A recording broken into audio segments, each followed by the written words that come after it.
It's far away.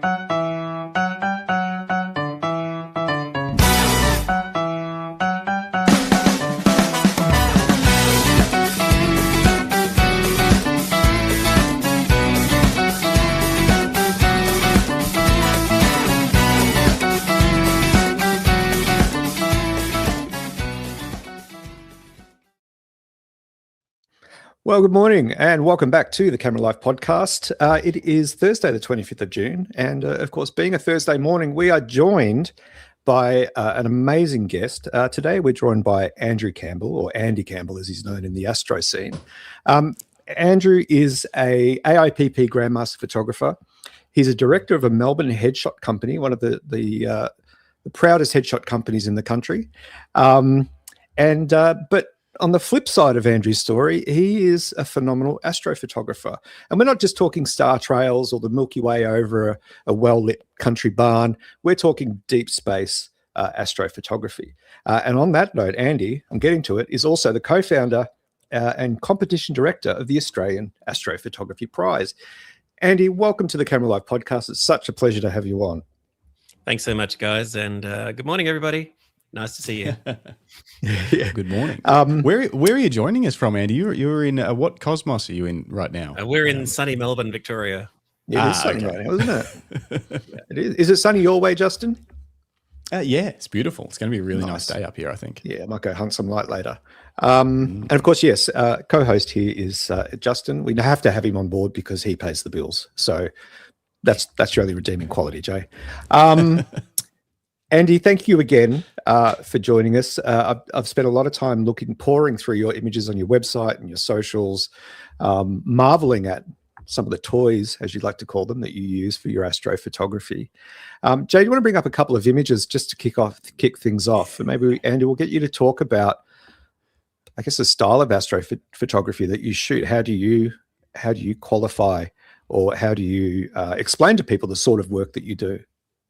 I guess my work's a little bit different to some typical astrophotography in that I tend to be a deep space guy. So I'm not photographing Milky Way with a horizon. That's what we call nightscapes. And I got plenty of respect for that. But I was always more interested in what's really out there. So galaxies, nebulae, supernova remnants, the kind of stuff that you only read about in books or see on science fiction movies. And I guess that always has been of interest to me. So I sort of took the plunge and went deep straight away. Yeah. And from what I've read of your history, someone gifted you a telescope in 2012. And that was where it kind of kicked off for you. Tell us about that experience of discovering, setting up that telescope and discovering that there's so much more to see out there. A very good friend of mine literally rocked up at my door one day and he said, "Here." I said, "Is that a telescope?" He said, Yeah, it's for you." I said, "Thank you. Why are you giving me a telescope?" He said, "Well, I bought this fancy new one that, has all the bells and whistles, but this is good enough. You can show your kids the moon and, all that stuff." Yep. And we thought, okay. So I took the kids out. They were quite young at the time and they went, "Oh, moon, daddy, moon." And that was exciting. And then I thought, well, what else can we see through this thing? And he showed me the rings of Saturn. I thought, oh, that's cool. Because I think everybody, they kind of go, when they see the rings of Saturn for the first time through a telescope, they go, "Oh my God, it's real." Yeah. Then we saw the moons of Jupiter. And then I kind of thought, how do you attach a camera to this? And you couldn't, because it was sort of a bit old and that kind of thing. But it sort of set me down a slippery slope on a rabbit hole of, how could I do this with a camera and what's involved? And off we went. And it obviously turns out there's quite a lot involved, even just from a gear perspective. Jay, do you mind bringing up Andy's toy room page? His toy room. Andy's toy room. Isn't that from, what's that kid's animation with Buzz Lightyear? Toy Story. That's what it's like. Toy Story, yeah. Well, I guess my Toy Story is a little different. It is. So my gear sits on a friend's property up in rural Victoria. And we have a shared observatory there. And it's what we call a roll-on, roll-off roof observatory. So all the gear is sitting in the observatory and the roof rolls off when it's clear. It's all automated. so that literally when the sky is clear, we can fire up the telescopes and start imaging without having to sort of set everything up many times. Yeah. Because historically I was setting up in the backyard and then pulling it down because Melbourne, rains a lot. Yeah. Yeah. And this way, with the observatory there for us, it sits on his property and there's always someone there, so it's safe and protected. But also, my friend's a really good technical wizard, so if there's any kind of major issues, that he can troubleshoot them. Yeah. That box photo you're looking at now, that's the portable rig. So when we go to something called a star party, and a star party is where, I know, 50 like-minded geeks hang out together in the darkest skies in Australia, in the desert or somewhere. This one's at a camp outside of Ballarat, at a place called Snake Valley. And we set up, we image through the night, drink too much whiskey, have a great time in the morning, process our photos, generally live the life of, nerds in the dark. So, oh, wow. That's amazing. And now you said something earlier that caught you. Said you have these star parties, and I wondered what your nickname was for these star parties, because earlier you said one of your kids went, "Oh, Moon Daddy, Moon." Now I wasn't sure if they were saying that your nickname is Moon Daddy. No, it's a good one. Not bad though. It is. Yeah, I like it. I'm quite happy with that. I was a cricketer for many years as a hobby before I took up this astro thing, and there was another player there called Anthony Campbell -Burns. So his nickname was Two Dads. So when a book came out about our club written by Gideon Haigh, who's a very famous cricket writer, he dubbed me as One Dad because I was Andy Campbell without the hyphen. One Dad too. So One Dad is a nickname that has stuck in cricket circles. So Moon Dad, yeah, that could Moon work. Daddy. It's got to be Daddy. Moon Daddy. It's got to be Daddy. It has more sex appeal that way. That's got a nice ring to it. It does. I think so. That's amazing. And for anyone that wants to have a closer look at Andy's toy room or his toys, if you just head to his website, there is actually a page dedicated to all the geeky glory that Andy has acquired over the years. And we'll probably get we'll dig into that gear maybe a little bit later in the show once we've got a bit better of an understanding what it might be. Because at the moment I'm reading some of the things and I'm like, I don't even know what that is. Is that a word? We will. How's that a word? We'll circle back to this this gear page later on. Yep. Cool. Jay, let's say good morning to some people. Yeah. If you're listening live too, don't forget, just make sure you're logged into YouTube and you can jump in the live chat and ask questions or just tell us where you're listening from. Paul's here. Yep. He says good morning. Good to see you. Lucinda Welcome Goodwin back, Paul. is here. Here whilst editing. That's good. What are you editing? Philip Johnson is here. Paul timed his walk to arrive at a cafe just in time to settle in. Oh, that's awesome. Nice. Stuart Lyle. Nick Fletcher. Hey, Nick. G'day, Nick. How's the BFOP planning going? Rodney Nicholson's here. Craig Aliff and Greg Stubbings. Samantha Olsen. Hey, Sam. Brian Maxwell Carr. Oh, and David Leperati. Long time no see. Yeah. How are you? Speaking of the devil, we were talking about you earlier. Yeah. Yeah. And so if you're listening, let us know where you're listening from, what you're up to this morning. And if you've got any questions for Andy throughout the show, just throw them in the live chat. And otherwise, if you're listening back later, enjoy the show. Andy, what we'd like to do here is just roll back the clock a little bit. I want to get to the point where eventually we'll get to the point where, you have the Melbourne Headshot Company going, and you've got your Astro going, about that diversity between those two genres. But even before then, rolling back the clock further, can you identify what some of those earlier influences were for you to become a photographer? Was it something that you always had an interest in growing up? Was there key figures in your life that sort of said, here, take this camera, give this one a shot? Let us know where did that journey begin for you? Okay, I've always been a bit of a petrol head, so I used to enjoy going to speedways and racetracks with my father, and thought I'd try and take some photos of my favourite racing drivers, that kind of thing. And I borrowed my mum's Instamatic and got a couple of shots. I thought these are great. Took them down to the chemist shop one day and said, mate, give me a poster this big on my wall. Being 15, the guy said, go buy a real camera, mate. And it's like, okay. That kind of started us on a bit of a journey of getting a DSLR and I think it was a Pentax SP1000. and trying to photograph, racing cars and that kind of thing. Yep. It was always a bit of an interest. I foolishly was very good at art at school, but and reasonably good at science, but hopeless at mathematics. So I took up a course of environmental science at uni, and that lasted about a year before I realized, this isn't me. And I fluked a job at a processing laboratory called f-stop in Queensland, and they only dealt with professional photographers. So suddenly I'm processing ectochrome and C41 and black and white, and I'm kind of thinking, this is pretty cool. I'm enjoying this. And those guys liked me and I liked them, and they sent me to college. So suddenly I'm at Seven Hills Art College, studying photography part-time. Wow. And the company supported that. Yeah, the company actually, made the introductions and made that happen. So suddenly I was on the journey of, learning about being a photographer. Wow. And it was cool. That's quite amazing. Yeah. Did they have a plan for you? Like, so you were processing there. Did they also do photographics? Oh, okay. Did they do photographic services? Were they hoping that you would become a photographer for them? Film. Yeah. Oh, okay.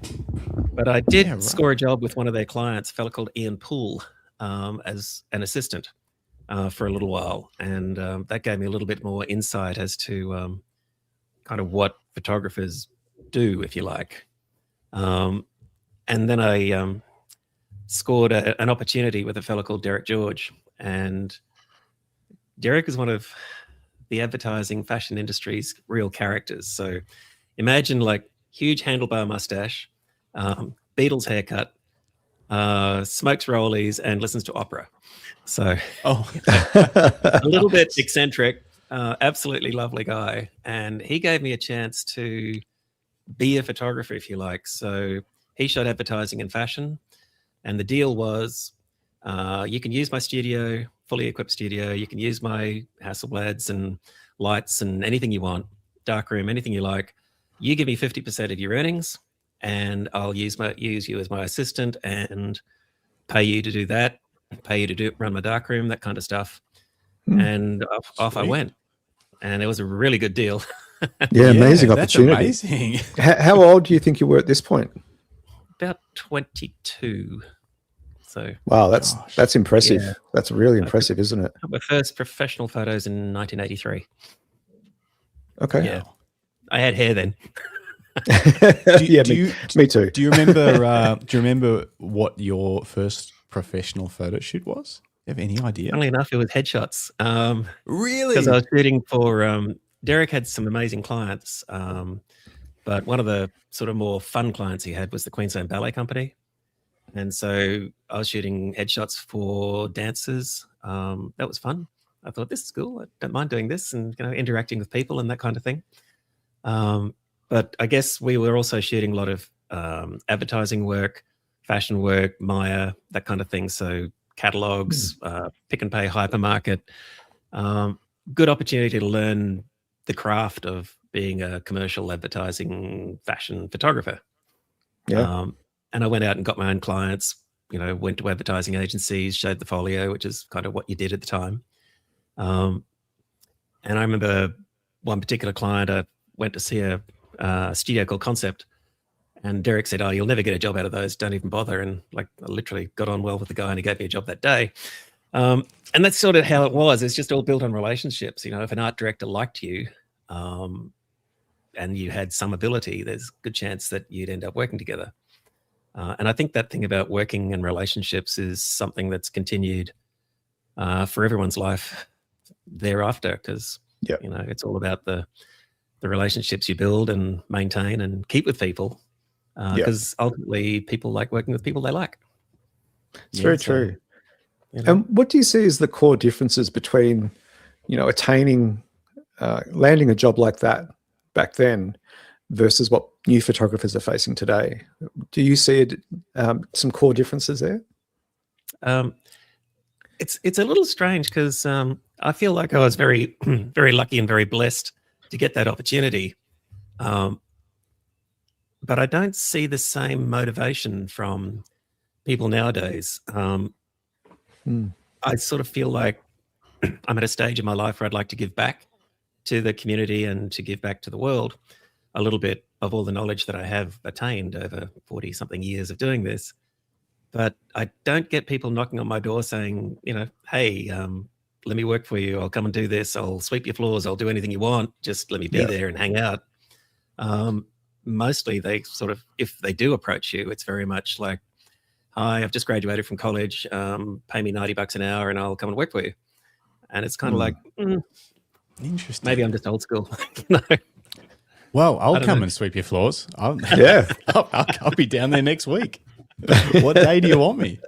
I wonder whether that has been lost, that mindset of just not this isn't a work ethic thing. This is more, I'm thinking more like it's just not as common anymore. So it doesn't get talked about to kids in uni and stuff like that. No one's saying, hey, go knock on some doors and offer to work, to learn or whatever. People are just sort of, I don't know, is that kind of missing from society now, that idea that you could just go and ask someone who's in the position you want to be if you can just learn from them. I don't know. Because I think if you, when people do that, and if they make themselves indispensable to the photographers, like I picked up, after 2 years of doing this with Derek, I had a really good friend working in London and who encouraged me to go to London. So I went to London to assist, to start again, if you like. And the way that worked was the advertising, fashion and editorial photographers had like a hotline. And as an assistant, you could ring in and see which photographers were looking for assistance. Oh, wow. So you effectively door knocked your way into opportunities. And so if you made yourself indispensable, and if they really liked you, then you would obviously stay on. So the first one I worked with was expatriate Australian who ran something called the Dirty Tricks Department, and every shoot would take a week. So it's all special effects, model making, set building. My introduction was, there's the camera room, put the camera together, and it was an 8x10 Cine. Fortunately, I'd seen one before, never actually built one. So it was all disassembled, so I put it together. Once he realized I could build it, he said, okay, well, you've got the job. So each shoot would take a week. So we're doing things like 92 sheet posters for the London Underground. There was one that said, from Paddington to Bristol at 100 miles an hour, we're getting there. And you had literally had Paddington Bear flying over a series of cars with his little briefcase behind him, with his little marmalade sandwich behind that. And this all had to be shot on 8x10 film and massive production. They had these things called strobes. Now, strobes were a high voltage AC powered flash unit that literally, I think it came out of World War II in the design. They were scary as hell, these things. There are lots of urban myths about photographers, electrocuting themselves with these. So I actually went to the strobe factory and said, look, I've just got this job with this guy. Can you show me how this stuff works? And honestly, it felt like I was, going back into, the 1920s or something. But they showed me how it worked. And we had these 5,000 joule flash packs, the massive things. And they had lights called swimming pools, which are enormous pools of light. And you had to plug these flash packs together. So I'm literally sort of very tepidly plugging one in and thinking, please don't electrocute me. And then you had to hook it up to the next one. And eventually you've got like 15,000 joules of light coming in. And, when it goes off, it's like, boom. Pretty amazing stuff. But Angus's shoots, that's the fella's name, Angus Forbes, were really interesting. He said it was great to spend lots of Paul McCartney's money because he would go and photograph him on a mountaintop in Switzerland or something for an album cover. But Angus was an alcoholic. Little did I know that the reason the studio was next to a pub was he hired me because I could run the studio. And literally, he'd be there for 20 minutes. I'd set things up. He'd say, okay, take a Polaroid, bring it to me at the pub. So I'd do that. He'd say, adjust that light, move it a bit, take another Polaroid. And then this would go on all day while I'm building his shots for him under his direction from the pub. And then come about 4 or 5 o'clock in the afternoon, he'd be off to the wine bar, and on this would continue. I lasted with him for about 6 weeks. He was a fairly volatile fella, pretty explosive. But I was learning, and I'd gone all the way around the world to kind of see what happened in the big picture, which was pretty amazing. But I remember one particular shoot, and there was this Paddington Bear one. We had to get this special effect where Paddington was streaking, so you had to have this time exposure combined with the flash where Paddington was literally appearing to be moving, which meant about half an hour of exposure for each one. You'd have to gently move the camera a little bit at the back and tweak it down there to get this, what they call strobe swoosh effect. So each shot took about half an hour. I think about 5 o'clock in the afternoon, he said, yep, I need you to take about 30 of these on transparency, get it processed at Joe's basement, which is a 24-hour E6 lab, and deliver it to the client at 9 o'clock tomorrow morning. And I'm thinking, that's possible, but I'm not going to get any sleep. Yeah. So I did that, handed the transparencies in, got them there, and resigned next day and said, okay, I didn't come halfway around the world to work for this. Let's see what else is out there.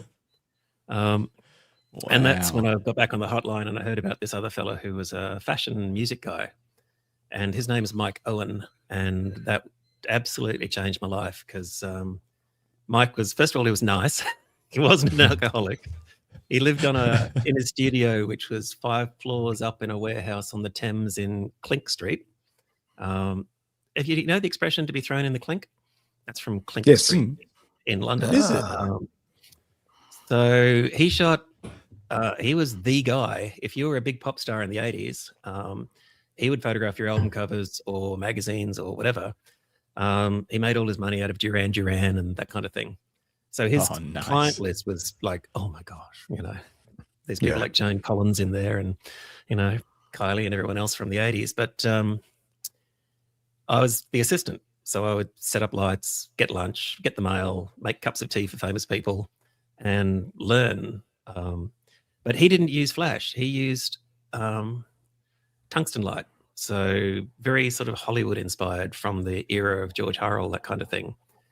And he learned from a fellow called Angus McBain. And Angus was one of the great Hollywood photographers who discovered Audrey Hepburn, picked her out of a chorus line and said, I'm going to make you a star. And that lighting style was like, wow, this is so cool. I've never seen anything like this live. I've seen it in books.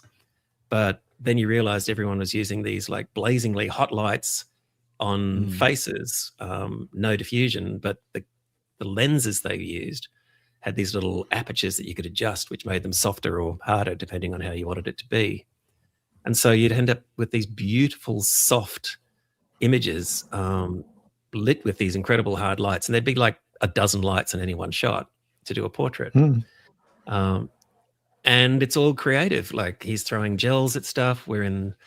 Sometimes we're on location. There was things like we had a location van at one point, which literally is it's full hair and makeup facility, change rooms. We had models, we had set builders, we had all kinds of people. We're in Soho. It's the middle of the night. It's like 11 o'clock at night. We're shooting these models. I'm holding various lights and getting things going for some magazine that we're shooting. I think it was Just 17, might have been. There was a film called Absolute Beginners at the time with David Bowie, and we were sort of inspired by the fashion of that to do this. And suddenly I turn around and there's like 500 people watching, as we've got this production going on, and I'm just trying to be the assistant and keep it together and keep my jaw off the floor because I'm still a little bit amazed that I'm doing this. But Mike was amazing, wonderful fellow, really creative. Very much liked working with him for the year that I was with him until he decided he was going to try his luck in Paris. And it was like, okay, mate, it's been great. Thanks for coming. Why don't you go back to Australia and see what you can do?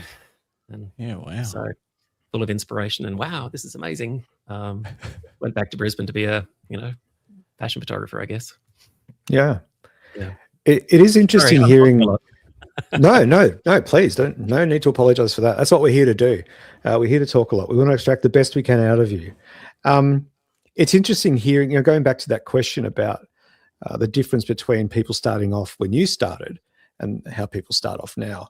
And I think there's a much stronger drive for instant gratification these days, instant success. And we see it in this sort of influencer market a lot as well. But it is interesting hearing all of the hard yards that you've had to go through, dealing with with people that are horrible to deal with, and you know, working all hours, and I think that we're lacking that sort of work ethic today. Granted, you know, things have changed, laws have changed. You can't, you know, obviously you can't overwork your workers and all that sort of stuff. But it's just interesting to hear what people can and are willing to go through to build their own career. I think it's really admirable. I wonder whether it's just looking back, like listening to these stories and nostalgia and stuff, but it sounds like such an interesting thing to be doing with your life at that age, like helping set up a production like that. And I'm like, does stuff like that even exist anymore? Or you know, like how does a young person find that kind of adventure in work today, or because everything's so automated or AI'd or whatever, that kind of production level is it obviously happens on movie sets and things like that, but I can't imagine it would be easy to find that kind of work, but it probably wasn't easy for you to find it either. So I don't know, maybe I'm just I remember thinking it was easier. Before I got lucky with Derek, I think I'd written 100 letters and sent them all out. So, you know, I mean, that's what you did at the time, because email didn't exist. You know? Or go door to door, quite literally. Door to door. Photocopy them at least. I don't know. Yeah, all that stuff. It's just a different time, I guess. But you know, it's if you want something badly enough, you'll find a way to get it. Yeah, that's very true. Can I ask you, before we sort of jump into, you know, your return to Australia, what do you think were some of the key, you know, 2 or 3 key lessons or even lessons that you took away from those early years of traveling and working as assistant? Don't be late to a shoot ever. Does that mean for you you were always there early? Yeah, I'm an on timer, that's for sure, or early, because, you know, it doesn't matter if the bus isn't running that day or if the trains are on strike. You know, you need to be there. You have to have a plan B, because they're relying on you. They literally can't start without you, and everything's on the clock, and you're dealing with, you know, at that time, pretty famous people who only had a limited window of opportunity. And that translates all the way up to when I'm shooting Prime Minister John Howard a few years ago, and his diary was micromanaged to the minute. Like literally I had 11 minutes with him. Gosh. And you got to be on your game and aware of, you know, what's going to happen and have it all planned out. So that was one takeaway from that. Yeah. Another one is that a duck is a duck no matter where it is. So it doesn't matter how famous someone is. They still get dressed in the morning the same way everyone else does. They still want to, you know, milk and two with their tea or whatever. I mean, they're just people, you know. Yeah. So if I'm shooting CEOs, execs, lawyers, politicians, that kind of thing, as I do now, I guess those lessons from years ago of being involved, being on a set where, you know, very famous pop stars are there, you don't sort of have to kind of bow down and worship them. You just acknowledge and respectfully deal with them like real people, because that's what they want. So that was interesting, and it was a good lesson to learn and take that through life as well. Did you learn that one by watching the photographers that you were working for and how they dealt? Were they good at dealing with these people, these super famous people? Much. But there was a fella that I briefly didn't really work with. He was one of the photographers in a studio that I did work in at the time. And he had this amazing ability to interact with people quickly by insulting the hell out of them in a really funny way. Now, you probably couldn't get away with it now, but he had this amazing ability to just bring everyone down to earth. And I suddenly realized, you know, like, I guess if you're photographing people and you're very confident, you know what's going to happen, you've got your plan, and then you reassure them from the start, this is what we're going to do, this is what we're going to do, this is what I'd like you to do. It sort of breaks down all the barriers of what is unexpected to a degree, because then suddenly everyone's on the same page, and we're all kind of working together for an outcome. And I just talk to people now, it's like, so where are you from? How long you been in Melbourne? What do you do when you're not being a really busy, famous, fantastic, incredible lawyer? Tell me about your hobby, sailing, boat building, whatever it is that you do, because people love talking about themselves, Yeah. And once they start talking about themselves and they relax a bit, and then suddenly they're smiling and they're happy. Like when we're doing headshots, okay, before we start taking the photo, do you prefer to smile with teeth or not with teeth? Oh, no one's ever asked me that before. Okay, I don't want to show my teeth. All right, fine. Well, that's not whatever you want to do. It's like, oh, no, I want to smile. I want to be happy. It's like, okay. And then we'll start photographing and say, well, okay, let's get you smiling. And they'll give me like the school photo. And I'll say, no, give me a real smile. It's like, oh, yeah, cool. And then they start relaxing and being the person that they are. And then if you start, who's your footy team, how are they going, make a joke out of it if they're, a Bombers supporter or something. Whatever works to get people comfortable talking about themselves, their family, their kids, their life, whatever. When they start relaxing, they just start being, and then you can photograph them. So do you find that with your I had a big list of stuff with headshot questions. Let's just dive into some stuff right now. Do you find that didn't mean to get off topic? No, it's perfect. No such thing. That when people come in initially, they've got a busy day probably, and this is just something they've had to wedge into their day that they need to get done. And can you sort of feel when you're talking to them that at some point that all that noise in their head switches off for a minute once you've had a chance to break down that barrier and talk to them a little bit? They stop worrying about the meeting they just came from or the meeting they're going to after this or whatever thing has been weighing on them. Is that the strategy to try and get them to let go of that stuff for a minute so you can get 5 minutes of them just sort of being happy thinking about their boat or whatever it is that they really like? Justin, that's exactly right. First of all, most of our work is studio based. We've got a studio in the city. First headshot company in Australia, set up 25 years ago. There you go. What? Congratulations. That's crazy. So also longest running headshot studio in Australia. There you go. Yep. It was a family business. The wife had this idea back in 2000 that, we should do headshots, and away we went with that because we were doing a job. My wife's a photographer as well. Well, at least she was up until a couple of years ago. Now she's a very brilliant psychologist. But we had this idea that we would photograph some doctors on location, and we had these really famous doctors coming out every 10 minutes out of a seminar, and we'd take their picture and have this little studio set up and so forth, and get chatting with them. And I thought, wow, this is really interesting. Imagine doing this all day. How cool would this be? And so that's when we eventually created this thing called the Melbourne Headshot Company. And we named it let's make it easy for people. Let's tell them what we do and where we do it. Yeah. Because at that time, if you were looking for a headshot, do you go to a wedding photographer, a glamour studio? Do you go to some kind of where does someone in a suit go if they need a nice photograph? And so we thought, let's make it easy for them to do that. And so that's when we started literally out of our, lounge room in Bennett's Lane in Melbourne, opposite the Jazz Club, which was quite a nice place to be.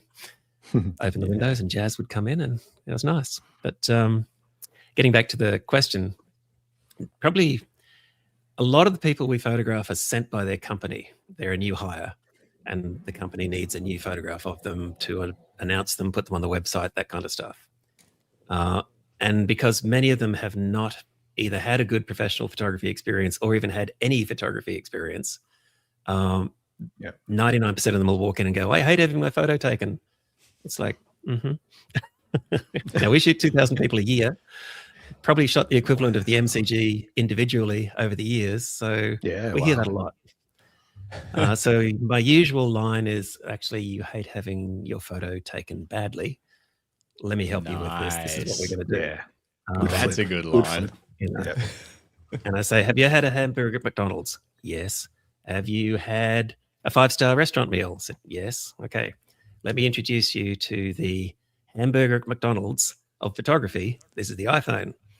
You're not going to rave about that hamburger to all your friends and family, but if you go to the 5-star restaurant, you'll probably have a good time. Well, now you're in the 5-star restaurant of photography. That's great. Yep. And let's talk about you and what's your role and who are you and how do you want the world to see you? And suddenly they go, well, I don't know, this, and this, and they start relaxing, and then most of the work's done before we even pick up the camera, because suddenly. Yeah, I was going to ask that, because that must be a big chunk of that process for you. Yep. Is to break down that barrier and get the person in a more natural state. Exactly. And then we can explain what's going to happen. We're going to show them the image style. I'll tell them, look, I'm going to show you what to do, where to put your hands, where to put your feet, when to smile, how much to smile. Just stand there and look good. I'll take care of everything else. Then we'll come back, choose your favorite photo, Photoshop the hell out of it, and you'll be happy as Larry. And they go, oh, great. You know? And keep it fairly subtle and simple, and people are happy. So that's something I guess we learned along the way, but it all began, I think, from, understanding, working with those pop stars, that all these people have natural fears and concerns, and people surround themselves with this kind of stuff, and they're under a little bit of a microscope when they come to a photographic studio, whether they like it or not. But once you tell them we're amongst friends, we're not shooting the front cover of Vogue today, there's a corporate headshot. It's going to be fine, And most of the time people go, that was amazing. So happy clients, and happy days. Sorry, Andy. I was just going to ask, do you, in terms of, I guess, the overall structure of headshot photography, has much changed in that 25-year period? I think people are expecting. People are a bit more aware now. So when we started, yes, we could do Photoshop. Yes, we could tweak backgrounds, that kind of thing. But people are very much now exposed to Instagram filters, a lot of the Photoshop-like stuff that we used to do that people would go, wow, I've never seen this before, is now available to almost everyone. So there's an expectation that everyone's going to look kind of like someone in a magazine. The reality is you still got to get the photo first. You got to get the expression's got to be right. So for example, with a lot of people, when they see their photos as we're going through them, they'll just zero in on whatever part of themselves they like the least, and that's all they see. It's like they've got this pimple here. That's all they see. They don't like their hair pushing out this way. That's all they see. I'm looking at it holistically, because I'm thinking, what I'm looking for is the combination of your expression and your body language that makes you look warm and confident, and knowing what I can edit, right? Because I'll then edit it live while they watch. And suddenly it's like, wow, that's really cool. Yeah. And with the tools that are available now, we use something called Evoto, which is AI-driven editing software. Interesting. I've been using that too. Interesting. Yeah, it's a game changer. I've been experimenting with pet photography. I want to start a pet photography studio. I've been playing with it for that. It's very powerful, really powerful. There is a button in there that says pet photography, and I always wondered what that setting was. So there you go. It doesn't do much for that. I actually don't use that at all. I think all that pet photography button does, I think, is remove stray hairs. So if they had like hairs crisscrossing all over the place that are like loose hairs, it might remove those.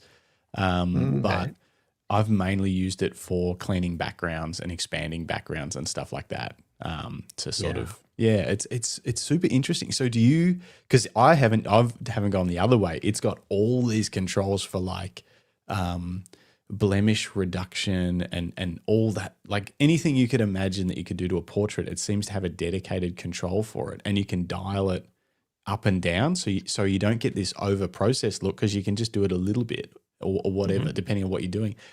So do you use those kind of controls in there? Yeah, absolutely. So Justin, with the Evoto, a lot of this stuff is, I guess, applicable to almost all the stuff that we do. Soften lines, remove blemishes, stray hairs, like you said. It's got these funky buttons in it that will decrinkle suits. It'll iron shirts. It'll do all that kind of. Yeah, I know, right? That's crazy. Change backgrounds literally at the touch of a button, so there's no more cutouts or any kind of contouring that you have to do. It does all that for you. But I had one client, a principal of a law firm, and they wanted a lot of shots of this person for Instagram and one every day. And so they ordered like 34 very similar photographs of this person. And this is before I had Evoto. So this is Photoshop, and it's like, take out this pimple here, move this thing on his ear, do this there, and do that 34 times. It took like all day. Now with Evoto, I do it once, and then you press this button called sync, and it just does it to all of them. It's like, oh, that is so cool. Yeah. So things like that are a game changer. But again, you've still got to drive it manually a bit because you don't want people to look plastic. There's one engineering firm that we deal with that we build these composite team photos. So that's something we've always done. Photograph people, and this started out of real estate because real estate agents burn through their stuff like there's no tomorrow. They do. It's crazy. Yes, they do.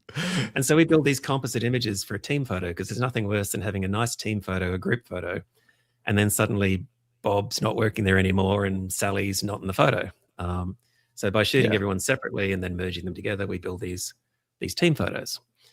And this particular engineering company has an office in India, and they send photos from India of their staff based over there. And they look like Barbie dolls because they're so heavily overprocessed. There's no texture in the skin, like just nothing. Yeah. And I'm wondering if that's like a cultural thing or it's just the studio they use, but they look kind of strange. And it goes back to that whole Instagram filtering. You see some people who do selfies will just, like me, if I happen to do a selfie, which is rare, it's just raw. It's just, that's it. That's the photo. But I know some of my kids and their friends, they're sort of young adults now. They use those filters that will just completely make the face this porcelain kind of doll look. Yeah. And it sticks out like a sore thumb. Yeah. I had another client who was sent to us from a firm, and this person was Asian, and we did the usual thing and edited it and so forth. And then they said to me, okay, can you send me the photo so I can take it home and edit it now? It's like, I just edited it for you. Is there anything else you want me to tweak? I'll do it for you now. Oh, no. What they wanted was to look, do you know Close Encounters or Disclosure Day, the gray alien, big eyes, tiny chin, triangular face. They wanted to transform themselves to look like almost like a manga character because that's how they wanted to see themselves online. And I'm kind of going, okay, thinking it's not very authentic, but must be a cultural thing. I don't know. Yeah. I think there is a little bit of cultural differences amongst countries. I think from what I can remember I'm trying to think of where I saw this, but in Indian people photography did seem to be more heavy-handed on editing than what I'm used to. But I think that could happen I'm probably on the lighter side of editing for people photography just in my style. So I guess it can come down to the individual photographer, like you said. Lucinda has just said, oh no, not another software that I need. I can't remember exactly, but from what I remember, Evoto is actually, it's a credit-based system. There might be like a really low monthly fee or something like that, or maybe cheap. None. It's cheap, especially if you're not doing volume, and you wouldn't need it for anything you do volume, Lucinda. It's like every now and then you're going to throw some images in there that you edit them in Lightroom to get the color and stuff you want. This is the way I'm doing it because I'm trying to figure out a workflow that works with Lightroom. But then you just bring a TIFF over to do sort of final edits. If you were doing headshots like Andy, I'm guessing you go RAWs straight into Evoto, or how do you do it? Evoto. Yeah, it's got kind of a Photoshop interface built into it where if you want to change your exposure or color balance or any of that sort of stuff, you can do that before you do the other, work your way through all the other sliders and stuff. It's pretty good fun doing that live with people because they go, oh, this is cool. Oh, you can do that. Oh, what else can you do? It's the other cool thing, Lucinda, is credits only get used when you export the photo. So you can actually take it in, have a play with it. Like you can play with a heap of images and then you use the credits as you export. to deliver a finished file. So, I don't think it's expensive to have a play with and see if it's useful for your workflow. It's certainly not like the Adobe endless subscription kind of thing, which is nice. Yeah. But mostly it's fast. It's fast and repeatable. And if you're doing 8 people from XYZ law firm, and there's a certain style, you can pretty much just press that sync button, and most of them are going to look pretty much right straight away. You still got to override it. I mean, definitely. Even doing stuff that was all on the same background, I still had to get in there and adjust settings to make sure it wasn't doing something that I didn't want it to do. Brian, the name of it is Evoto, Evoto, Evoto. Yeah. And it's that whole thing of, sorry, Jay. I was just going to say, it is an AI thing. So, but don't be scared, because they're very much, even though there was some weird publicity about them earlier because they did something that didn't make sense, they're not training some AI model on the images you're putting in. Well, they're at least saying they're definitely not. Whether they're doing that in the background, well, that would be dodgy, but they're saying they're very professional photographer first as a tool. They're not, it's not like they're trying to replace photographers or whatever. But I've found it very powerful. Yeah. I was just going to add that, that whole thing of using AI software or features in software. It's like a pilot. The pilot might turn on the autopilot to fly the plane, but he doesn't leave the cockpit necessarily alone.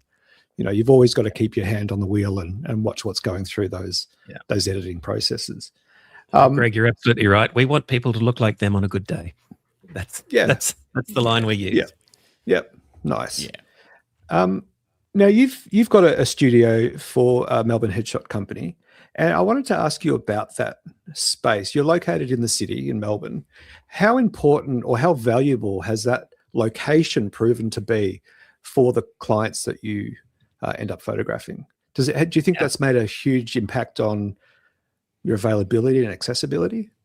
Well, the original plan was to be where the suits are. And we figured, well, all the suits are in the city, so let's make it easy for them so they can literally walk to us.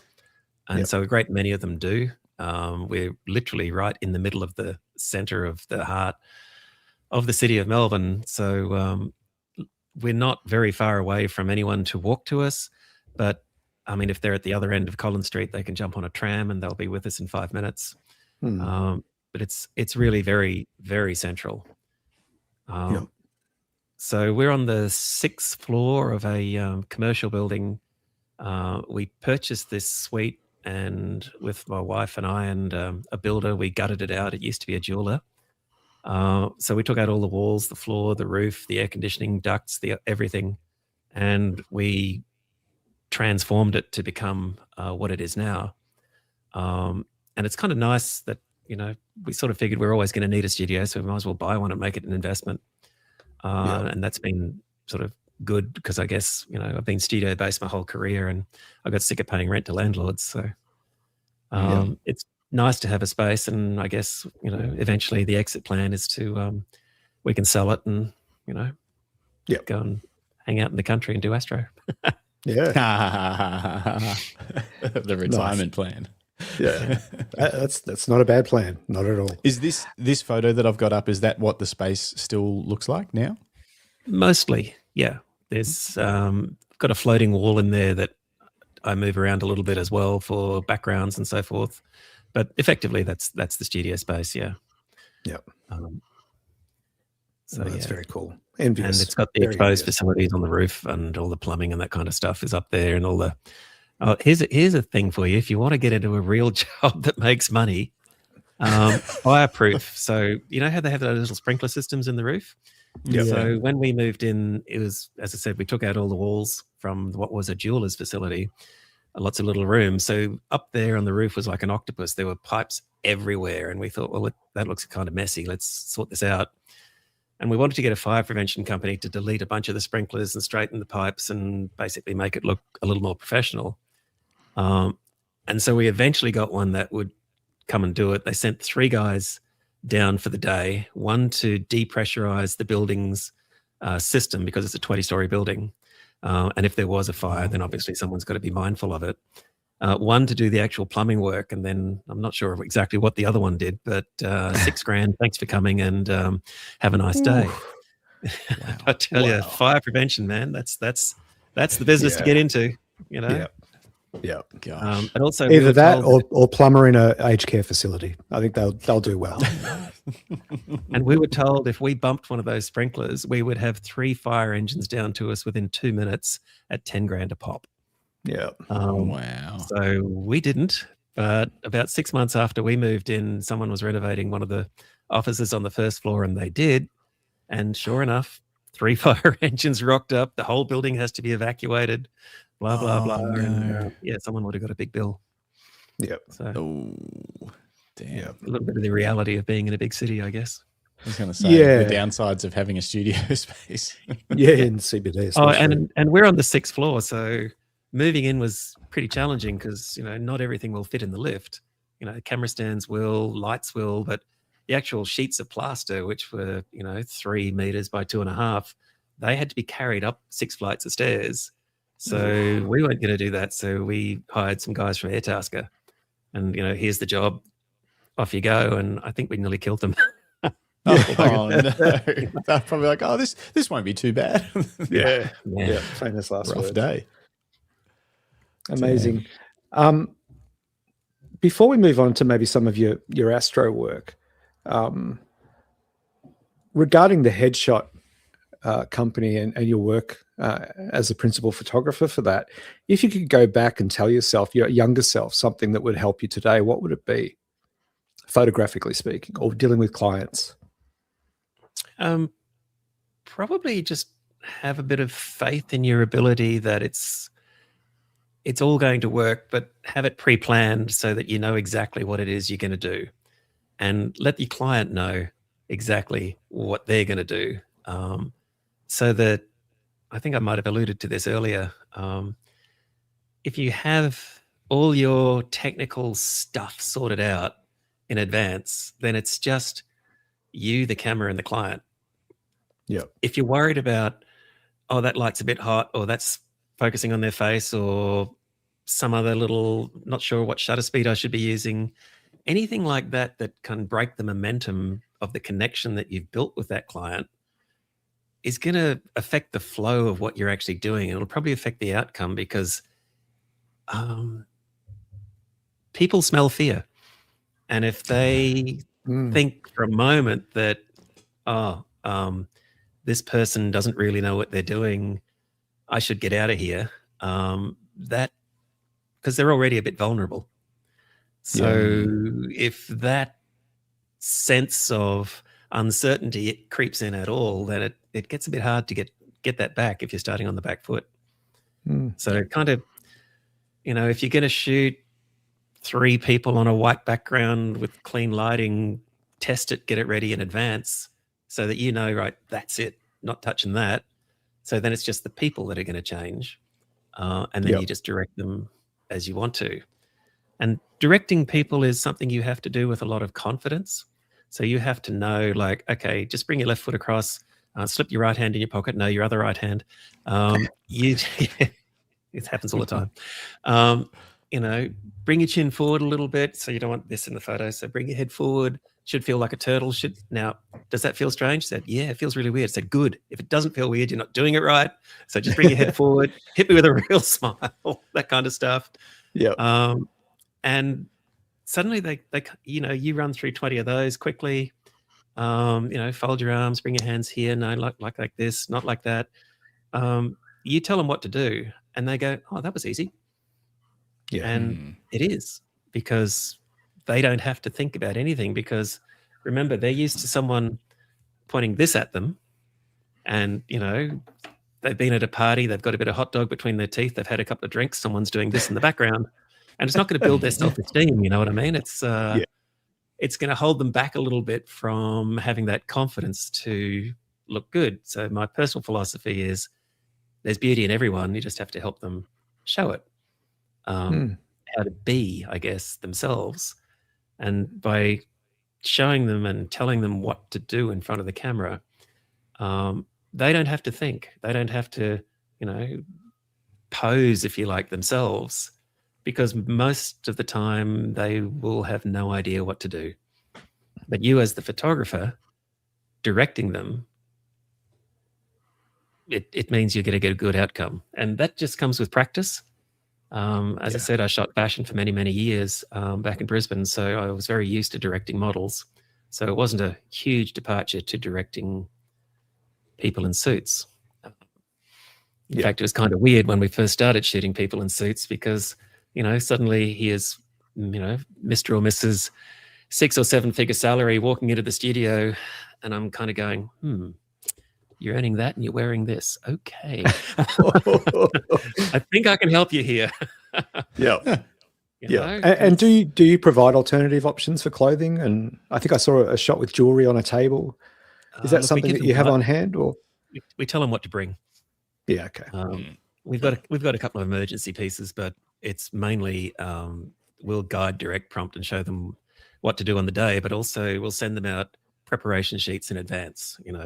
What color are your eyes? I've got blue eyes. Okay, wear something blue. It'll make your eyes pop in the photo. What color are your eyes? Oh, they're brown. Okay, well, you need something either purple or dark green. Have you got anything like that in your wardrobe? Maybe go to Myers. Don't tell them that, buy it there and you can take it back after the shoot, but don't tell them I said that. If people are wearing the right thing, then it will help. I try and avoid people wearing white. White leaches the color out of people's faces in photos. And yet here I am shooting people in suits. So they're typically wearing a jacket and a white top. And it's like, well, do you have a light blue top or a pink top or something else in the wardrobe? So we can have that conversation in advance before they come to the studio. If they're bringing for a personal branding shoot, which is where instead of just shooting one person on a white background, I'm shooting one person with a dozen different looks, changes of outfit for social media, for presentations, for any kind of different look that they need, then we'll guide them as to what sort of things to bring for their shoot. Bring an accessory, bring a laptop, bring a journal, put a bit of realism in the photo, that kind of stuff, which helps. So if you prepare it right, you can then work through all those scenarios and those shots, and they will feel really great. And I'll guide them a little bit when they first arrive as to, we'll go through the wardrobe that they've brought with them and go, okay, we're going to use that one with this. What combination do you like that? Yep, that's great. Okay, we'll put that one away. Never see that one again. Yeah. If they turn up in a shirt like this, I probably won't photograph it unless it's their signature thing, right? Yeah. If Dr. Carl shows up, you're not going to ask him to put on something a little less vibrant. Yeah. Exactly right. Very, very cool. Yeah. Before we what are we, an hour in? We do need to get to some astro stuff. But sorry, can I jump in just quickly there, Greg? Greg Stubbings 8194. Yes. That is that's spot on. I'll read it out. He said, psychology and photography go hand in hand. Great portrait photography is a team effort. Why do you think that's so on the button, Andy? Yeah, as I said, my wife's a psychologist, and I can sit with her and we'll watch a movie together, and she'll say, "No, look, that person just needs to be left alone. That person's having a meltdown, and they need this, this, and this, and that person just wants to be understood, and that person's probably had trauma in their lives." And so all of this kind of by osmosis soaks in a little bit. So if I'm sitting with someone, I can kind of, in a very layman's, uneducated way, unpick a few of these things before they surface. And a lot of that will come down to, like we said earlier about, I don't want to show my teeth in a photo. It's like, oh, okay, let's talk about the elephant in the room. Why's that? Oh, I don't like the color of my teeth. Okay, I've got a button that'll fix that for you. But I can't change the way you feel about your smile in a half-hour photo session. I can just take the best possible photograph of you smiling that you might have ever had. Yeah. You still might not like it, but it'll look good. But, let's work our way through this. But honestly, as Greg was saying here, the psychology of it, understanding, listening, give people space to talk about themselves, makes it a lot easier to be a photographer of people when you understand a little bit more about them. Yeah. And I was going to ask on that, do you think that being as a portrait or headshot photographer, especially because you're doing volume often, is the ability to read body language a core skill for you? And not only read body language, but also direct body language. So, for example, LinkedIn, right? It's this. It's a headshot, head and shoulders. That's it. But it doesn't tell you very much about someone. So if you can shoot a 3/4 length shot and suddenly you get, arms folded or hands in pockets or some kind of gesture with hands, and you integrate that, then that combination of their expression and body language work together for someone to get an understanding of who that person is before they meet them. And if they're some kind of professional service that, for example, if it's a specialist doctor and someone's doing their research about having, knee surgery or something, and they want to see, well, will this person listen to me? Do they look like a nice person? Do they have skills? And does that come across in their body language? They're more likely then to say to their GP, can you refer me to this person? Because, they look nice or whatever, and build trust that way. So if people equally walk into the studio and they're kind of very, I don't want to do this, whatever, then you've got to have a little bit of time to unpack that. Now, most people are cool. There's always what we call extra grace required occasionally, where someone's, having a really horrible day for whatever reason, totally out of your control, nothing to do with you. And there's also a little bit of, you got to be kind of water off a duck's back. It's like, we'll go through photos and someone will say, oh, I hate that. I say, okay, well, we don't use the word hate in the studio, but is it? Well, I hate you. Is it the lighting? Is it the, no, I just don't like the way I look. It's like, okay, let's unpack that a little bit. Let's see what we can do here. Thinking, okay, this one's gonna here's take my a while. wife's card. Yeah. Yeah. And so you got to realize that it's not you, it's not the photograph. Sometimes people have just got baggage, stuff going on. Yeah. And you just got to, work around that a little bit. You can't please everyone. You'll try, you'll do your best. But, you please most of the people most of the time. And everyone's, doing their best. But there'll always be that one person who stands out, but mostly it's rare. One of my good friends is a wedding photographer, Mercury, really good wedding photographer, amazing. He reckons 1 in 20 brides is bridezilla. Right? 1 in 20. What would you say, Justin? Yeah, you I shot agree. a few weddings in your day. For us, it was like maybe one a season, like maybe. It was not. Everyone always said to us, "Oh, geez, it must be dealing with the bridezillas." We're like, mate, it's pretty rare. Like it's not. It's not the thing that everyone thinks it is. So maybe 1 in 20, maybe 1 in 30 for us, I think. And so for us, it's probably like count on the fingers of one hand every year. Maybe 2 or 3 or 4 people out of 2,000. Yeah. Wow. Yeah. Okay. Yeah. Not That's that an acceptable rate, isn't it? Yeah. I've got a couple of extra questions. One deeper one, and then a few rapid fire ones about headshots, and then maybe we'll get into some astro stuff. But I wanted to. So you mentioned that knowing your gear and having it set up and having everything working is really important to making sure that you're not fumbling during a shoot and reducing confidence and trust in you as the photographer and creating some sort of tension. So you really need to know your stuff. You also specialized a long time ago in headshots and went deep on that one thing and built a really cool business around one thing, which simplifies, like you can now know your gear and headshots inside out because you're focused in on one specific style of photography for business anyway. Yep. Do you think that's still a good strategy that more people should adopt as photographers now in 2026 to go deep on something, master it inside and out so that they are experts, super confident in what it is they're doing, but also that your branding can cut through on just one, this is what I do, I am this type of photographer. Is that still a good strategy in 2026?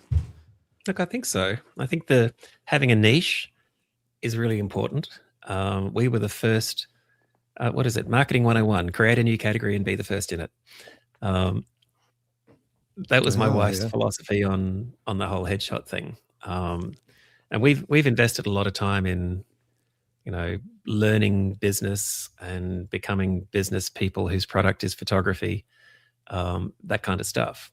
I think if you were starting out today and, if you were interested in pet photography, maybe just focus on dogs or lizards or something that you can Yeah. find a niche in and be the expert in that field. Because rather than being a sort of jack of all trades, being really well known to do something. I mean, my wife, she's a psychologist. She's booked out till the end of the year, I think. And, she's really good at her thing. And equally, if you try and go see any kind of professional medical specialist, chances are you're going to have to wait a long time for that appointment because they're really good at what they do. Whereas a GP, you can probably get in the next couple of days, right? Yeah. I think the same thing applies point. to this sort of professional photography. If you're a generalist, chances are you're not going to be that memorable. You'll have your client base of people who like you, who like working with you because you're a nice person and you get on well and you've got good relationships. But are they going to refer you to their friends and colleagues? If there's an opportunity there for you to specialize in some area, then maybe you're better off being that person who is known for taking fantastic photos of something. For example, when I was in London, there was a guy who just shot drinks, and that was a hit. That was what he shot, Jack Bankhead. He shot bottles of booze and beer and wine, and that's it. That's all he shot, and he was brilliant at it. Wow. And I suppose that's sort of the thing about it. It might also depend a little bit, though, Justin, if you're in a big city. In a big city, you can probably afford to specialize. Whereas if you're in a regional country town, maybe you are shooting weddings and hardware and bets and headshots because, you're in a country town and maybe there's not that demand. Well, the thing is, though, I figure, though, the smaller the population, the specialization just feels different. So in a very small town, just being the town's number one photographer is specializing. Just if everyone knows that you're the photographer, that you call for anything to do with photography, that might be enough of a specialization. And then obviously as the population gets bigger, you sort of need to, I guess, carve that niche into a finer point. But it's funny. Your advice is perfect because for the pet photography, it's going to be just dogs, and it's going to be just dogs in studio. Cool. And it's called Dog Face. Excellent. So it's exactly what you were saying. Rather than there's a lot of pet photographers that do all sorts of things. So they'll do inside, outside, like whatever. And I'm like, no, I'm just going to do this one thing. So I'm glad I'm still disappointed by that. I'm still disappointed because I'd like someone to photograph the cats. I've got a few cats here. That would be. I'll bring all 7 over. That would be the equivalent of me saying, I'm just going to photograph Andy's 5 toughest clients each year. Why would I choose to photograph cats? They wouldn't even want to be there. They'd be like, I don't want to be here. Fun I want to leave. The behind the scenes video would be great. I hate that photo. That's what they would say in their cat voice. They'd be like, I hate it. It looks stupid. Are you a crazy cat person, Greg? Yeah, we're a bit of a cat family. And Sash and I, my partner, people that follow me on socials will have seen this. We just adopted 2 cats from the Lost Dogs home. And my older kids have moved out, so their cats are about to leave. But in that transition phase, we've got, around 7 cats at the moment. So,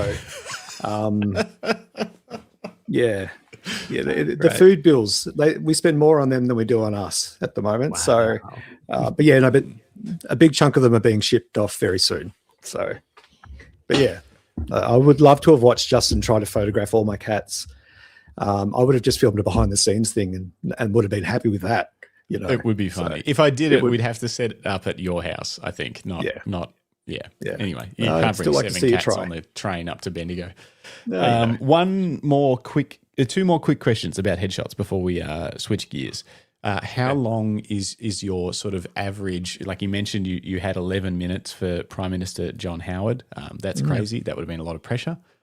How long is your average headshot like what amount of time do you allow a slot? Like if I was just booking a headshot session with you, how long's that session? 30 minutes. 30 minutes. 30 minutes. And how long do you normally shoot for in that time? Like how long is actual, you've got the camera up to your eye or whatever and taking images? Maybe 5 or 10 tops. Yeah. So the rest is getting them in the right mindset and prepared. And then, do you edit the photo in that session as well in that 30 minutes? Yeah. Then we're going to choose the photo and edit it live. Yeah. And then deliver it live. So it's uploaded to Dropbox and they've got it straight away. Yeah. There's no hey, in a couple of days, you'll get your photo or whatever. It's just they walk away with their image that they need. Because they're excited. Yeah, they're excited. Cool. And, that's if there's another shot, where they are smiling and they wanted a more serious one, or there's one where they're wearing a tie and suddenly they think, oh, no, I want one without a tie. And if they're excited, chances are they might buy another one. And that's how it works. It's a per image fee. Yep. Yeah. Okay. Yeah. Cool. Yeah. And do many absolutely. other headshot photographers do that live edit with the client or with I think the we subject? might be in the minority there. I'm aware there are some other headshot studios around, but a lot of them sort of suggest, you get your photos a week later, that kind of thing. Yeah. I think that takes a bit of the magic out of it. And also, I guess I'm fast. It's like anything. You do it a lot, you get good at it. But also like people, if they've booked this in, it's because they need it. So the last thing you want to do is keep them waiting when you don't need to. If like ideally, if they've been tasked to go and get a headshot because they're starting at this new place or whatever, like just to be able to walk away with the file and not have to sit there waiting. Have we got that headshot back yet or whatever? It seems like and I would imagine that there's service. more connectedness from the subject because they've had a say in how that final shot looks before it gets signed off, so to speak.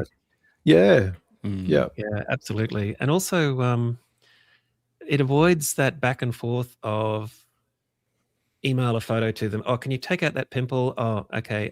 Sorry, that's not the one I meant. Can you change this thing? Can you, you could go backwards and forwards 3 or 4 times before they're happy. Whereas if they're right in front of you, I know they're happy because they've told me, can you fix my tooth? Can you fix this? Can you do that?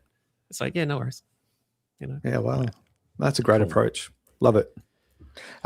Just before we move forward, Jay, do you want to catch up on the chat and maybe we should thank today's sponsor? I was going to say, I might just mention luckystraps.com. If you need a leather camera strap, a beautiful, comfortable leather camera strap that you can wear across your body so it's not pulling on your neck and disconnects and reconnects to the camera really easily with no dingly dangly dongles. It's cut resistant, tamper proof with our little safety locks on the quick release mechanism. Go to luckystraps.com and check them out. If you don't need a camera strap, then just, go on about living your life. That's my ad for today. And in the chat, not a lot going on other than Brian Maxwell Carr says, love this discussion. So do I. Hey, Brian.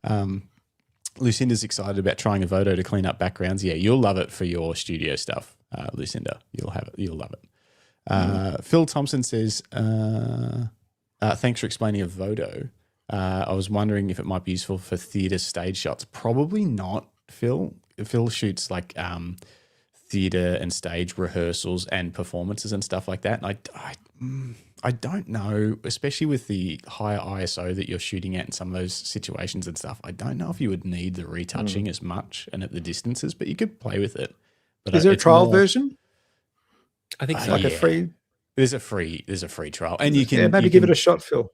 Yeah, try it out. But I don't know whether it would be that useful compared to just using Lightroom. Like Lightroom, you can just quickly throw a mask on someone and reduce, just smooth them out a little bit or whatever is probably enough for the sort of stuff you're doing, but worth a shot.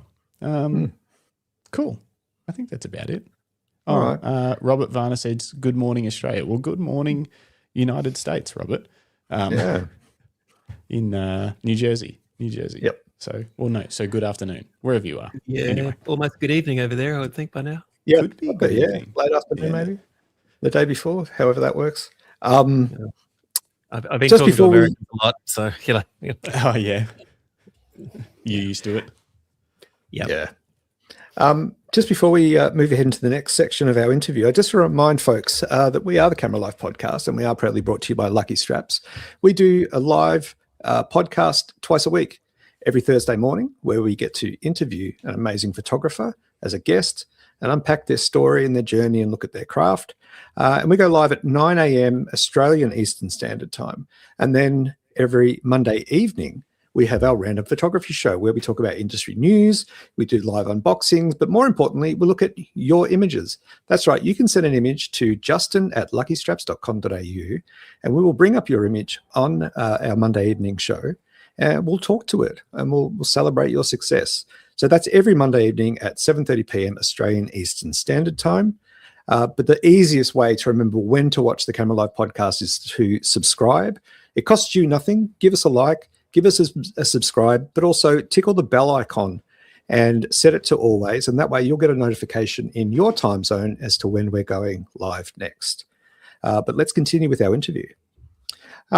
Andy, let's change gears a little bit here. Let's change gears a lot, actually, because we're going from your headshot business and everything that went into building that for you from your earliest days as a photographer to, what was it, 15 years ago, someone gifted you a telescope. We talked about this at the top of the show. And that set you on a completely different path. Tell us a little bit about that, the early days of that journey into astrophotography. So I was lucky enough to win a grand award for portraiture at WPPI, and that came with a couple of $1,000 prize money. And I immediately knew that having had that dodgy telescope from my friend, that I wanted to invest in something that would be good for attaching a camera to and photographing stuff in space. And I had a camera, so I figured, well, all I need is the telescope and the mount. There's one for sale, fit the budget. And as an introduction to deep space, it was fine. It got me started, I guess, on learning about all of the tricky technical things that you have to learn. So, for example, the Earth rotates, so we see the stars moving above our head during the night. Now, unlike star trails, the last thing we want is the stars moving when we're doing astrophotography deep space. We want to lock those stars in, which means we have to have a camera sitting on a mount which is orientated with the core of the Earth. So as the Earth rotates, the mount moves the camera and the telescope. And we have to have a little guide camera sending micropulses into that mount so that it's going to keep whatever we're shooting centered in the frame within 1 pixel. And so learning a little bit about that technology, aligning the mount with what we call the southern celestial pole. Easy in the northern hemisphere, they have a star called Polaris, which is pretty much, I think they call it the North Star because it's very, very close to the northern celestial pole.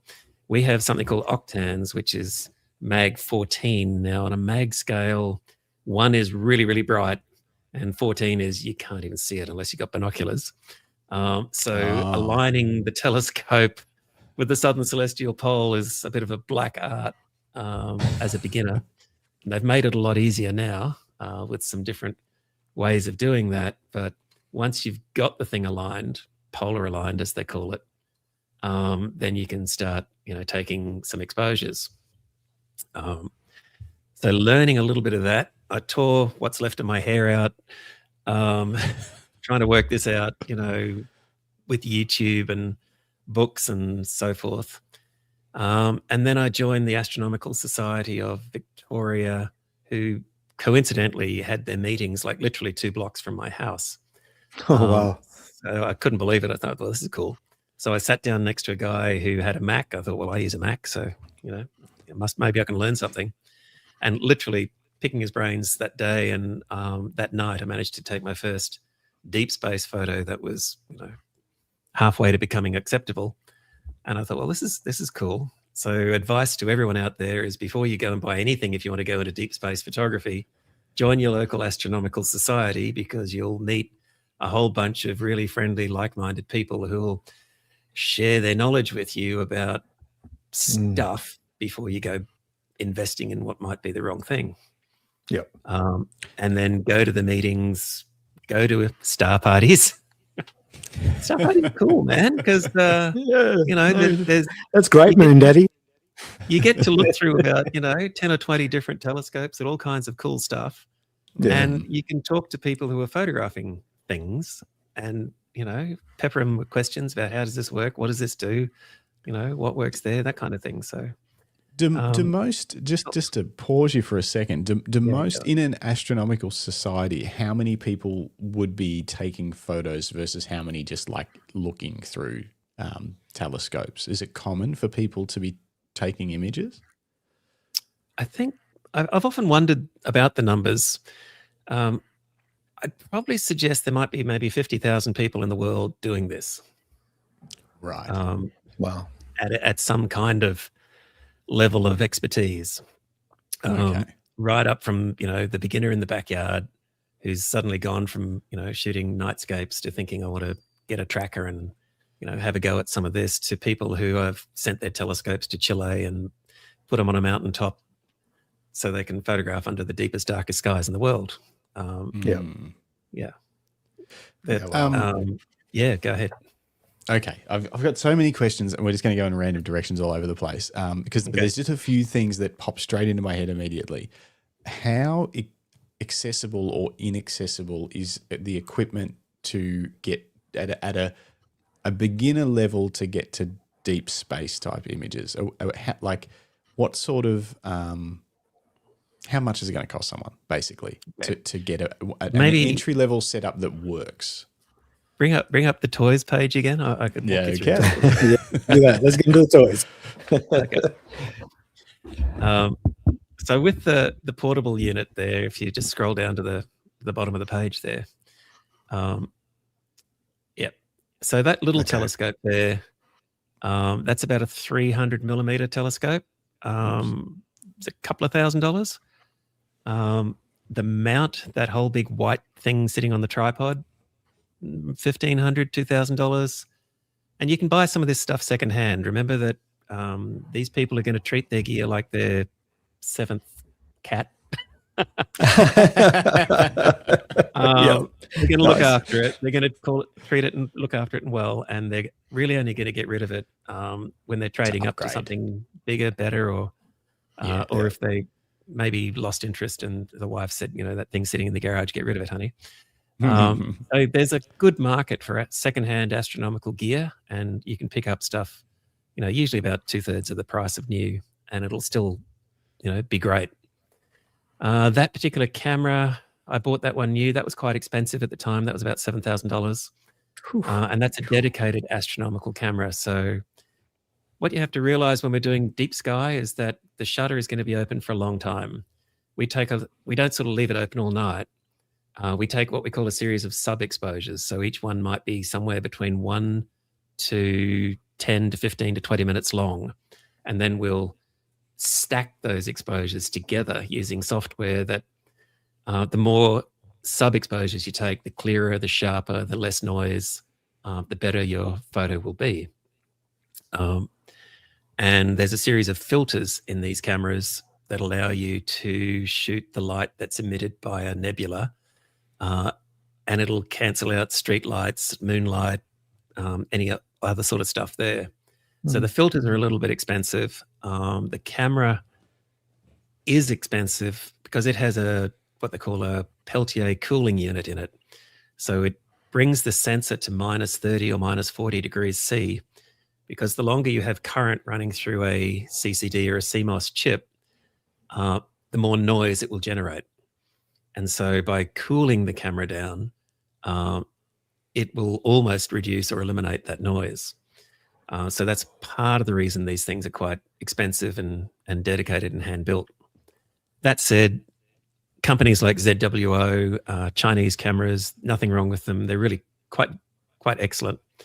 And they're probably about $2,500 nowadays. So, entry level, you could get started for under $5,000 and you'd have enough stuff there to take some really nice pictures. if we scroll up a little bit, Justin, please, to the big boy there, next one up. This one? Yep. Yep. So this is my dream scope, and this has taken a long time, whatever it is, 12 years of winning competitions and horse trading and buying and selling to get to this point. So this thing's called a Takahashi. So if we put that in camera terms, you've got your Tamrons, then the next, and you've got your Tamrons and your Sigmas, and then you've got your L series Canon lens and, ED Nikon lenses. And then above that, you've got your Zeiss kind of, lenses that you see in Leicas and Hasselblads. This is that level of telescope. So it's made in Japan. It's generally regarded as the Rolls-Royce of telescopes, of refractors. So this is what we call a refractor telescope. Light comes in one end, hits the camera at the other end. So it's just like a long lens, really. That big red thing in the middle, that's a focuser rotator. So as the telescope sits all night taking photos, it's made of metal. And as the ambient temperature cools, the metal shrinks. Oh my God. By about it a millimeter takes into or two. account the metal. Yep. Oh my gosh. This stuff is crazy. So you do what's called a focusing run every hour, where that focuser will then refocus the camera. There's a flattener there, which basically your typical DSLR camera with a lens on it gives you a flat field edge to edge. Telescopes don't do that. So you have to put a special couple of lenses on the back, what they call a flattener, to give you a flat field so you don't have stars getting on all wacky angles in the corners. You've got your filter wheel. We talked about that a little bit. That's that circular thing before the Coke can looking camera there at the back. Yep. And in that filter wheel are a bunch of filters. Now, those filters are from a company called Chroma. They're probably the best in the world. They're not cheap. They were about $5,000 at the time for the set. I think they're more now. Yeah. But they give you more contrast and better results. That camera, that's about a $4,000 camera, that one. ZWO, Chinese camera, nothing wrong with it. And the mount that it's sitting on, that big black thing that the whole thing's sitting on, that's what they call an equatorial mount. So it moves the telescope as the night goes on. That would be about $5,000, that one. You can spend more. My thoughts on this as a hobby is that it's, what do I say to my wife? It's cheaper than having a boat. But no, that's a good way of looking at it. Yeah. But you can go nuts. But it's not really the sort of thing where buying a, $30,000-$40,000 telescope's not necessarily going to make better photos. It still comes down to the person who's driving it and processing the photos. Yeah. So you can get a little bit carried away, but I've seen competitions won with modest gear. Heck, I've won some myself when I was starting out with relatively modest gear. That little one you're just scrolling down to now, my portable one, I picked up 6 what they call APODs with that. An APOD is NASA's astronomy photo of the day. Yeah. And NASA can draw from the Cassini spacecraft, from the Hubble, from the James Webb, from the biggest observatories around the world for their photo of the day. But occasionally they'll choose someone in their, working out of their backyard with a little telescope like this, because they might have photographed something that's a bit unique or a bit special. Yeah. And you get, 3 million hits on their website, and suddenly, people are looking a at little your work. a little bit of, exposure is not a bad thing. Yeah. And just on that topic, correct me if I'm wrong, but is it true that a lot of astrophotographers, especially deep space, contribute to, almost like a global effort of mapping the universe? Is that correct? Where, people like yourself, your data is accessible to people like NASA. Is that the way it works? So I guess we'll tackle that in a couple of pieces of that. There's research telescopes all around the world, and their job is to effectively create a Google map of space. So they'll literally take a picture, move across a degree, take a picture, move down a degree, take a picture, move across, and eventually build up a survey of the sky. Really? And that survey might be in hydrogen alpha, it might be in one of the other elements that's out there.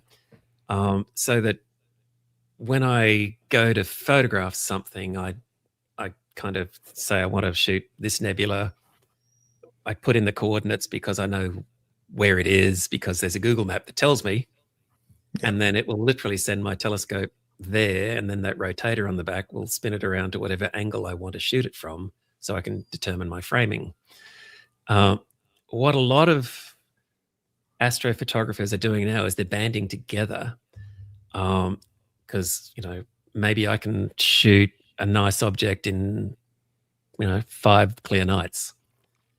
But we said earlier that the more exposure you put in, generally the more detail you get, the more you can see. So if suddenly 5 or 10 astrophotographers are working on the same object and they combine their data and stack it together, suddenly you can go real deep on an object. Yeah, wow. Maybe some things that might not have been seen before can be, discovered. And that's happening quite a lot more. So with the Astrophotography Prize, for example, one of our judges hooks into a whole team of photographers, and they get hundreds and hundreds of hours of exposure on an object. And then it becomes the first picture of that object in visible light. And that, yes, then that gets the attention of NASA and various other science groups and astrophysicists, because they go, okay, that thing we thought might be there is there, and this is what it looks like. And then they can do research papers and that kind of stuff based on what citizen scientists like they are producing. There's a telescope farm called Starfront in Texas, and it hosts, your telescope. If you live in New York or Los Angeles or somewhere under light pollution and you want to have your telescope hosted for you, you can pack it up in a box and ship it out to Starfront or one of these other observatories like Deep Sky West in New Mexico. And they will install it for you, rig it up, connect it to the internet so you can sit in your lounge room in, Los Angeles and drive the telescope and tell it what you want to shoot and when to shoot it and all that sort of stuff. Wow, which is really cool. That's amazing. Yeah. So then with some of these, they organize a group where they get, okay, we're going to get all 500 of these telescopes pointing at the same thing for one night. And if someone's, crazy enough to then take all that data and stack it and put it together, then they can get some extraordinary imaging of something that's either never been seen or never been seen like that. Yeah. And that definitely is contributing to the science out there. Yeah. And it's remarkable that there's so much that can be found that's new just through that collaborative effort. Exactly. Wow, that's really fascinating. And I love the concept Crazy. of having your telescope set up somewhere. So you can remotely access your telescopes that you've got set up on your friend's property? Is that something you do as well? These telescopes are driven by little computers called NUCs, which is a headless computer. And I can dial into that from, here in Melbourne. And I can pre-program my telescope to shoot this object at this angle for this many exposures, this many nights. And literally then all my friend has to do is open the roof of the observatory and the telescope will fire up and start imaging. Wow. So wow. Do you do that much? Yes. Yeah. So you'll do that regularly. So you go out there sometimes, but you'll also do that quite often as well. Oh, exactly that's so right. Cool. Yeah. Yeah. Occasionally I like getting hands-on because I kind of feel a little bit detached from the whole experience of, here's my telescope. I'm physically wiring it up and manually driving it because I kind of used to do that for so long, which is why star parties, I still like them. Even though I've got a remote observatory, I still don't mind taking my telescope to Camp Nilakudi in Mansfield or somewhere because I just want to hang out do the social side of it as much. Yeah. And I love that idea that everyone's setting up probably to look at different things, unless they're doing, like you were talking about, where they're sort of collaborating on getting additional shots of the same thing. So then you can someone spent hours getting the setup, but you can kind of cruise around and check out their setup. You know, like everyone's doing something different. That sounds like a very fun way to get, I don't know, just a lot of interesting stuff happening all at once. And we can help each other as well, you know, because someone might have a bit more experience than someone else, that kind of thing. Yeah. No, I think that's really cool. From a technical standpoint, you know, these cameras that you're connecting to these telescopes, talk to us a little bit about the specs of those. You know, what sort of a sensor do they feature? What, you know, is there a megapixel count on that sensor? How does all of that sort of stuff equate to our usual photography talk? So I'm using the camera with APS-C format CMOS sensor, which is the IMX571 Sony sensor. Some other photographers will use the IMX455 sensor, which is full frame. Full frame is bigger. Full frame doesn't necessarily mean better with telescopes because. Okay, hang on. Can you just say that again? Say that again, Andy. Greg, he said with telescopes. He finished off with telescopes. So I'll cut that out later. Okay. Just because we want to get a flat field, it's easier to do it with a smaller sensor. My sensor produces a image that is roughly 40 by 50 centimeters at 300 dpi. Yep. So more than big enough to produce an exhibition level image. That little camera that I showed you before, the one I spent $7,000 on back in 2012 or something, that's an old CCD sensor. So that would produce basically a 20 by 25 centimeter image. So it's a bit smaller again. But there are ways you can process these images using something called drizzle. I don't want to get too technical with that, but basically it just means you can make bigger, sharper photos with what you can do. The processing side of this whole deep space astrophotography is a whole black art in itself. There are dedicated programs that kind of do your head in a little bit. I'm a photographer first and a, nerd sciencey person second, whereas most of the people who do this stuff are kind of the opposite. They're kind of nerdy computer scientists, people who have got a great ability to understand how all this works, and then photographer second. So I kind of rock the boat a little bit because I'm kind of creative photographer who can learn technical stuff, whereas a lot of these people are technical stuff who are trying to be creative, which is why, I guess I rock the boat a little bit in this world. But that's okay. We all get on. I say. Yeah. We all get on. Jay, do you mind bringing up some of Andy's astro deep space images?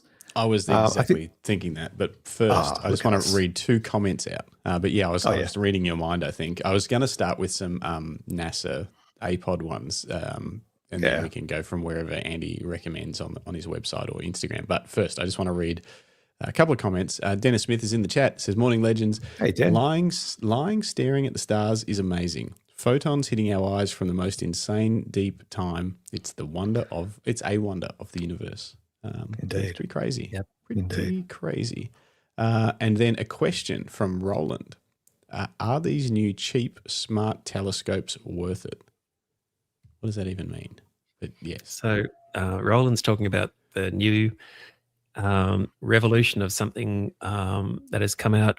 There's a brand called C-Star, for example. And a C-Star literally is a little automatic telescope that you can set up on the roof of your car in the country, plug it in, and it will literally go. You can drive it with your phone, and it'll go to I want to see this nebula. It'll go to that nebula. It'll plate solve itself. It'll align itself.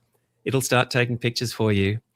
The sensor in it is the limitation. It's still the same kind of size sensor that's in one of these. So it's not going to be super sharp or amazing, but it's still going to be enough to hook you in, impress your friends, and probably impress the heck out of yourself. That, oh my gosh, look at that, look what I just did. And you can do that for $600 or $700 or something.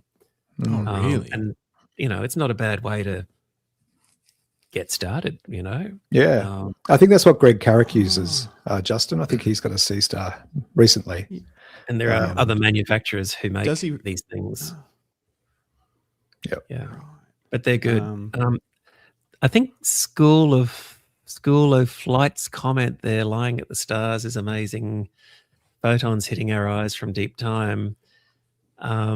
The furthest image I have shot of something is 200 million light years deep, I think. Wow. What? And when you kind of think it's taken that long for the light to travel from that object to your sensor is mind-blowing. I mean, you don't want to drop it, Yeah. But Yeah. and that's the thing. It doesn't matter where on Earth you're born, what color your skin is, what you believe or don't believe. You go out camping and you step away from that campfire and look up, you're going to start asking yourself those big questions, Like, what does it all mean? What is our place? What is this all about? And that's really cool, to ponder that a little bit.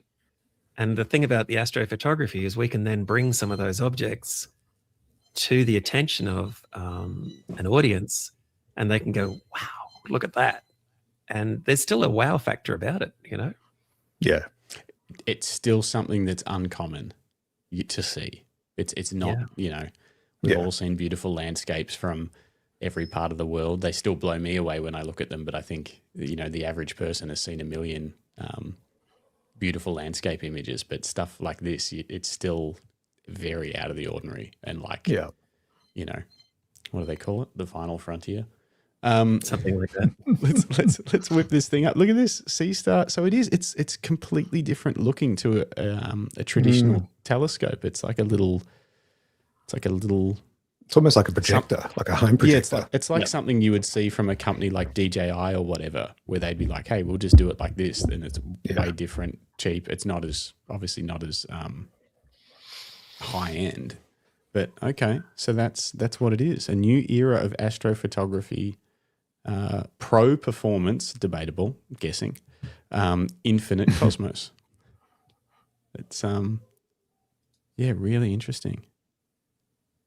Enjoy stargazing anytime, anywhere.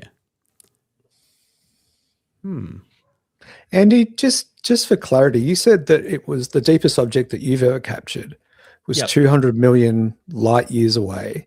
Yeah. For the uninitiated, how long is a light year? Okay. How do we go with this? All right. So if we look up at the stars at night, most of us would be able to find the Southern Cross, right? Yep. Okay. Yes. And we know there are two stars leading to the Southern Cross that we call the pointers. Yep. The brightest of those is Alpha Centauri. That one is pretty much the closest star to us at 4 light years distance. For us to go there with our conventional means of rocket launch travel that we have now would take us 86,000 years. That's bananas. All right. Yeah. And even then it would be a wasted trip, because although it's a triple star system with Proxima Centauri, none of the what they call exoplanets, which are bodies like Earth that, are in orbit around those. None of them are in what they call the Goldilocks zone, which is not too hot but not too cold to support life as we know it. Yeah. We would have to go to Barnard's star to find a super Earth that is the closest to the Earth, and that would be a 200,000 year trip with the technology that we have right now. Yeah. So I guess when we start thinking about space travel, UFOs, aliens, and Star Trek and all that kind of stuff, I think Arthur C. Clarke, the science fiction writer, once said that any sufficiently advanced technology is indistinguishable from magic. So what kind of amazing magical warp drive, warp speed would another race of beings have to travel to our Earth from such Yeah. distances just to come and probe some farmer's rectum in Kansas. You know, you got to ask yourself all those questions. You know, there may well be life of some form out there, but would we see it in our lifetime? Just because the distance is so vast, would we ever actually connect? You know, I think Star Wars had it right in some ways, where they said a long time ago in a galaxy far, far away. Now, I'm not saying for a moment that, you know, Darth Vader and Luke Skywalker existed, but I am suggesting that if anything does exist, it is a long time ago in a galaxy far, far away. And the chances of coming across them at a point in time to intersect is so small. Yeah, it's remote. Yeah. But then, as Douglas Adams said in The Hitchhiker's Guide to the Galaxy, if there's no one else out there, it's an awful waste of space. You know. Do you have a view? Do you have any thoughts on that side of things about the? I have a very Star Trek-y utopian view, given that I've been watching it since I was a kid. I'd like to think there was life out there. I'd like to think that one day we'll get our act together and we'll stop, you know, investing in nuclear arms, and we'll, you know, get ourselves together as a human race and start exploring the stars and what's out there. I think that would be a much better use of the resources of mankind than, you know, blowing each other up over oil. And I guess that if there are some kind of intelligence out there, I mean, you know, there's been some pretty amazing discoveries with radio telescopes. Something called the WOW signal, which I think was 1978, when a radio telescope got this burst from, I think it was Vega, that just no one could explain, but it kind of had suggestions that it might be of extraterrestrial origin, something. If you ever saw the movie Contact, it kind of leans into that a little bit. Okay. I don't know. I mean, we'll probably never know. We probably will never know. But do you look into any of that sort of stuff? Do you get intrigued by the you know, the stories and the things like that of potential sightings, or, you know, the things that come out by Air Force pilots about the Tic Tac or whatever it was? Do you like sort of just reading about that stuff just to see? I went and saw Disclosure Day last week. You know, I haven't seen it yet. Is it good? It is very good. The last 20 minutes are absolute edge of your seat. What's going to happen next? Stuff. Really? And there's lots of action and stuff in it. It's probably a bit long, but I think it's well worth seeing at the movies.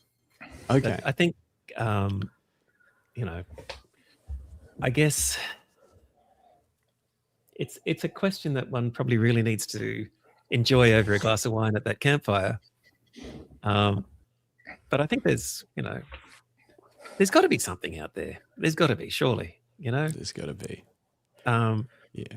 And as I said, it doesn't really matter what your philosophy is, what you believe. I just think it's just too big a concept for us to grasp. And so when we come back to, you know, how far away is our nearest star, and that's 4 light years, and it'd take us, you know, 86,000 years or something to get there. You know, we're talking. Actually, have you got my website there? Can you bring up Andy's Astro? Go to LRGB images for a moment. Yeah. And if you scroll down to see something called Sombrero Galaxy M104.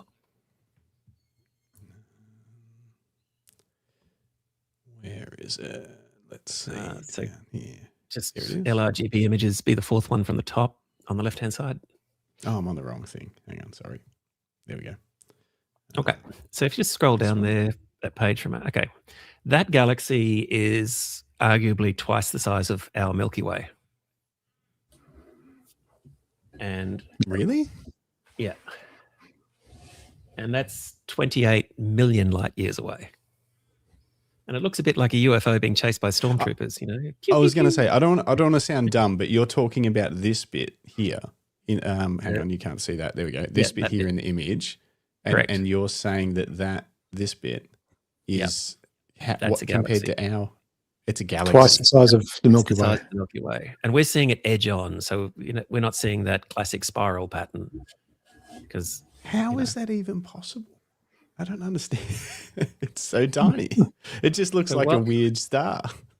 So while you're on that page, if you can jump out of that object and jump onto antenna galaxies. So just hit back. I think, yeah. Go up a little bit. You'll see one called antenna. Yep. Okay. So what you're looking at here, this little love heart in space, is anything but that, because we're looking at two galaxies actually colliding. So this is where one galaxy is literally gravitationally drawn to the other one. It's what they call interacting galaxies, but it's really a collision. Wow. This is 60 million light years distant now. Far out. You don't want to be there, Yeah, chaos. Absolute chaos. So if you jump out of that one, I'll just show you one more while we're here in this galaxy page. If you just scroll up for a moment to where it says Fornax Galaxy Cluster. Yep, click on that one. Okay, so every blob you see there, every big orange yellow blob is a galaxy. Oh, wow. And what about the one down the bottom is the barred spiral galaxy, which is face on and quite pretty, but all those other ones, they're different kinds, different that we call irregular galaxies or different forms of galaxy, but they're all galaxies with star systems and planets and all that stuff. And that's pretty distant, that one as well. That's whatever it is. That's I think it's at 62 million light years away. But that's the vastness of space, that's mind-blowing. Is there any way to tell? I'm sure there's a way, but do you know how close are all these galaxies to each other roughly? Like, are they in a cluster physically, or is it just because they're in a similar angle of view, but they're further than? I think it's like, are they all long distances away from each other? Probably the angle of view, because we can't really tell through the foreshortening effect. So one galaxy might be, might be quite close, might be 10 million light years away. And there might be one 200,000 years distant. When one zooms in on these photos, you'll see little teeny tiny galaxies that are like 500 million light years away that you can barely even perceive. And you need, telescopes with more resolution than mine to pick up. But it's pretty cool.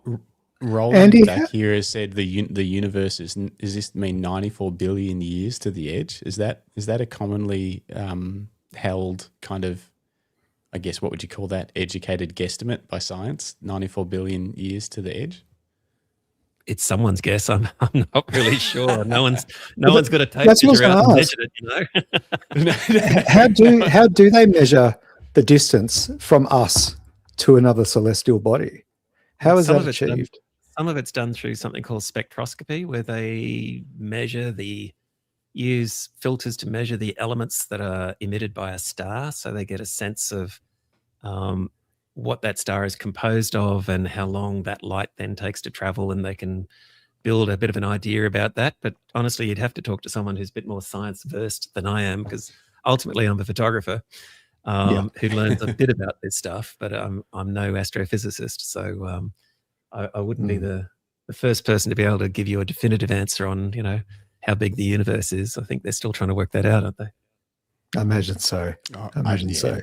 Jay, sorry if I missed it earlier. Where did you? I heard you guys were talking about life out there. Where do you land on that, Justin?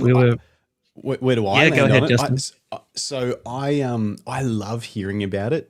I'm trying to think of his name. You might remember the guy who's confident. He's a amateur or something rocket scientist, and he got hired by NASA to work at Area 51. Is this ringing a bell? And he's he talked about element 113 or something like that, element 112 or 111, and it didn't exist, and then they were able to synthesize it or whatever. What's his name? I know the one you're talking about. Yeah, I can't. I've got to find it now because otherwise people will Are be you thinking, what are you peddling talking about? conspiracy theories? Is that what you're No, doing? no. right now? So he's told the same story for 30 or 40 years or something. Right. And it's so interesting to listen to. But then if you dig into it, there'll be a million people saying that it can't be true and all that sort of stuff as well. Right. So I'm kind of in a similar mindset to you, Andy, in terms of it. I feel like there's got to be something out there, but the chance of aliens visiting us to probe, slim. But then when hearing Air Force pilots talk about it, they're very serious people. And I've heard people try and debunk it as well, but it's hard to listen to them and then think that they're lying. So that doesn't mean that what they saw was an alien, but they saw something. And they're very convinced of that. And that's really interesting to me. So I don't know. Yeah, but that's it. Bob Lazar. Bob Lazar is the guy. Oh, yes. Bob Lazar, yes. That's him. If anyone is just interested in this stuff and wants to hear some stories, his stories are very interesting and pretty cool. But I don't know whether they're true or not. But it's fun to listen to. Well, the Pentagon has just released, in the States, has just released, I think, their third batch a couple of weeks ago of UAP footage and stories and documents. And I've been fascinated by that, and it's interesting because all of these things are coming to light from like the first moon landing, from the first rocket orbiting the Earth with people in it. They recorded strange unidentified objects. I think it's fascinating, but I also think that, personally, I think it's almost arrogant of us to think that we are it in this huge expanse. It just the odds are phenomenal that we are it. I think Monty Python had it right, with the Galaxy song. Do you remember that one? The universe is expanding at 100,000 miles an hour and blah, blah, blah. And I hope there's intelligent life out there because there's bugger all down here on Earth, that one. Well, that's Glyn Lavender said this before. Glyn Lavender, Creative Photo Workshops, said, just pray that there's intelligent life somewhere out in space because there's bugger all down here on Earth. Yeah, exactly. And if there is intelligent life out there and they're listening to this podcast, first, if you could like and subscribe, that'd be great. But secondly, could you send help? Because we're in a really bad spot at the moment. We could do with some intelligent life down here, for sure. I'll read out one or two more comments, and then I'd love to do a whole episode talking about alien theories. Actually, that would be wonderful. Maybe we'll do that on a Monday night one night. Matt Palmer says from Alpine Light says, I saw a UFO about 28 years ago now and still remember it vividly. Not saying it was alien though, but it was definitely beyond known human capabilities. Wow, I want to hear that story one day. Matt, maybe you can come on and we'll do an alien night and just talk about.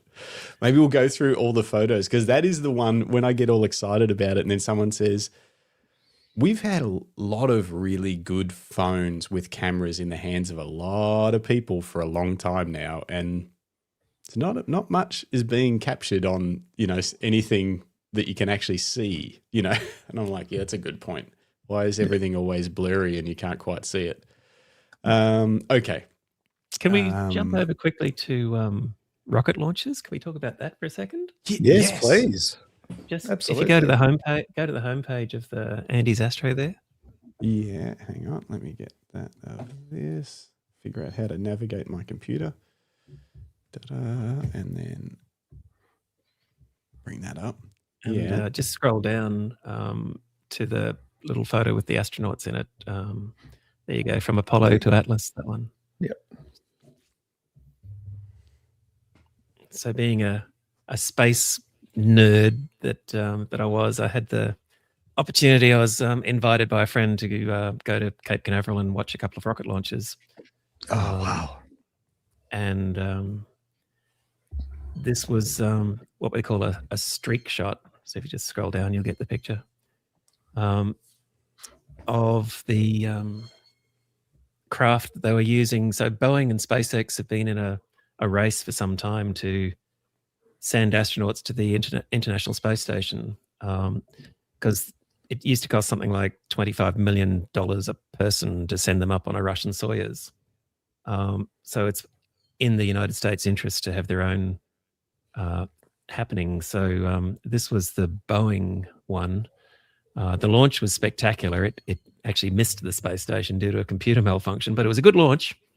I remember that. Is that the one where they had to get rescued or something? Is that one? No, different one. No, that's a different where one. Where SpaceX had to actually, go and that do is that something? same.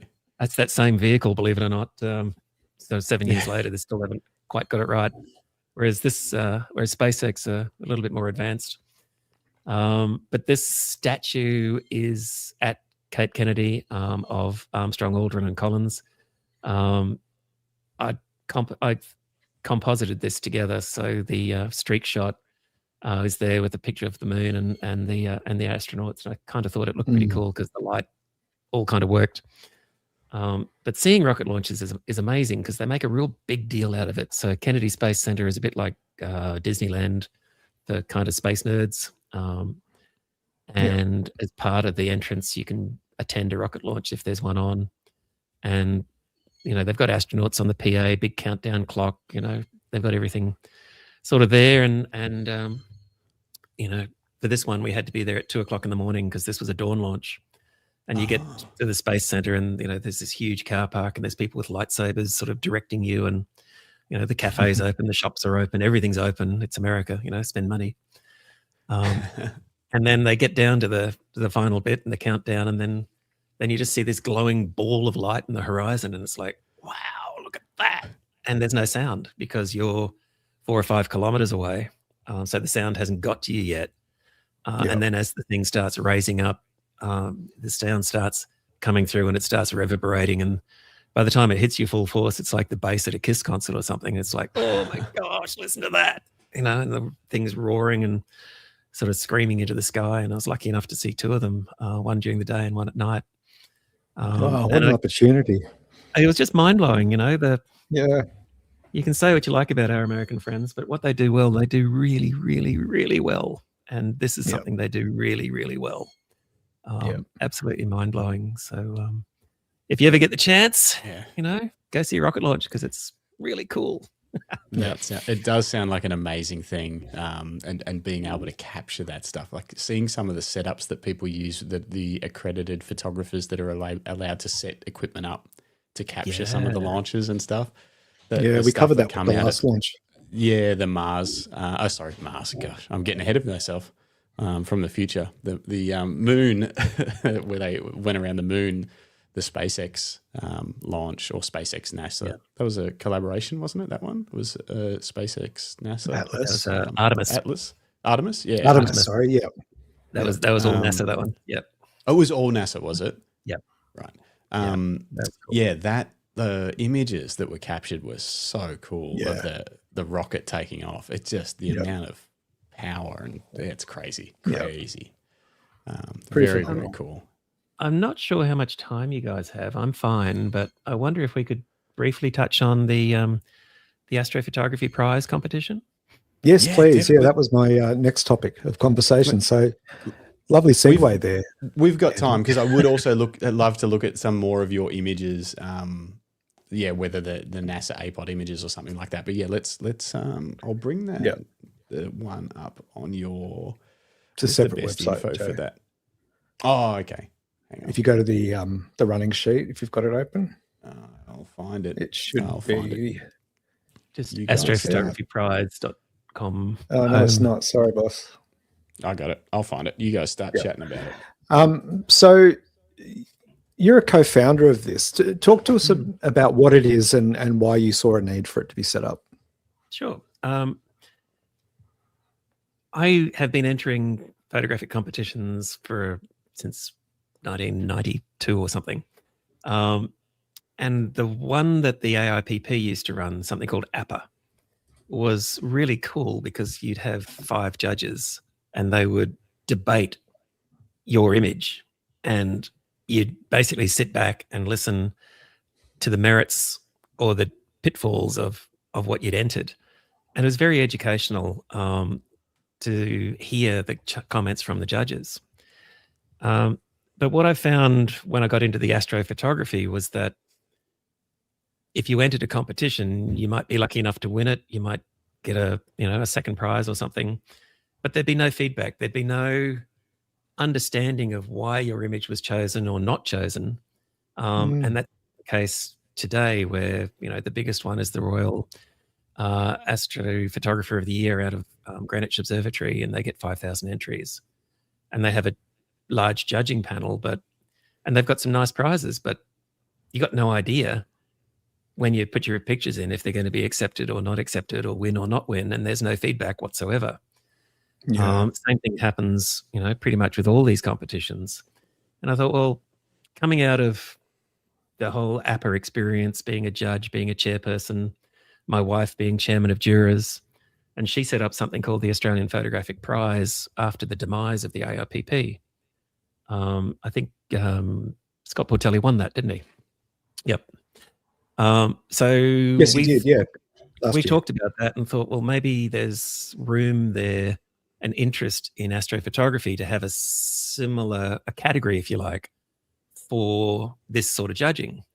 And so in the second year of the Australian Photographic Prize, we had an astrophotography category. We had two categories. We had wide field and we had deep space, with a little telescope as a prize for each one. And we got entries from like 50 countries, and we thought, oh, okay, clearly people want this. So we created a dedicated competition for it. And what then we realized was, well, heck, with Zoom, we can get astrophotographers from all around the world as judges and hook them together up at the same time, and then debate people's photographs live on YouTube, so that when people enter this competition, be it in one of the categories for deep space or astro landscapes or auroras, if they get to the top 25, those images will be judged live by 5 expert astrophotographers,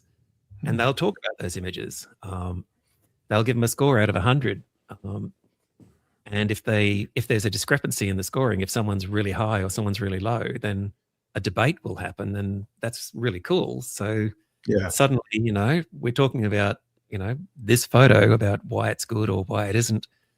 And that's hugely beneficial and educational to the community. And my philosophy there is a rising tide floats all boats. So if we can all get a little bit better, then, everybody wins.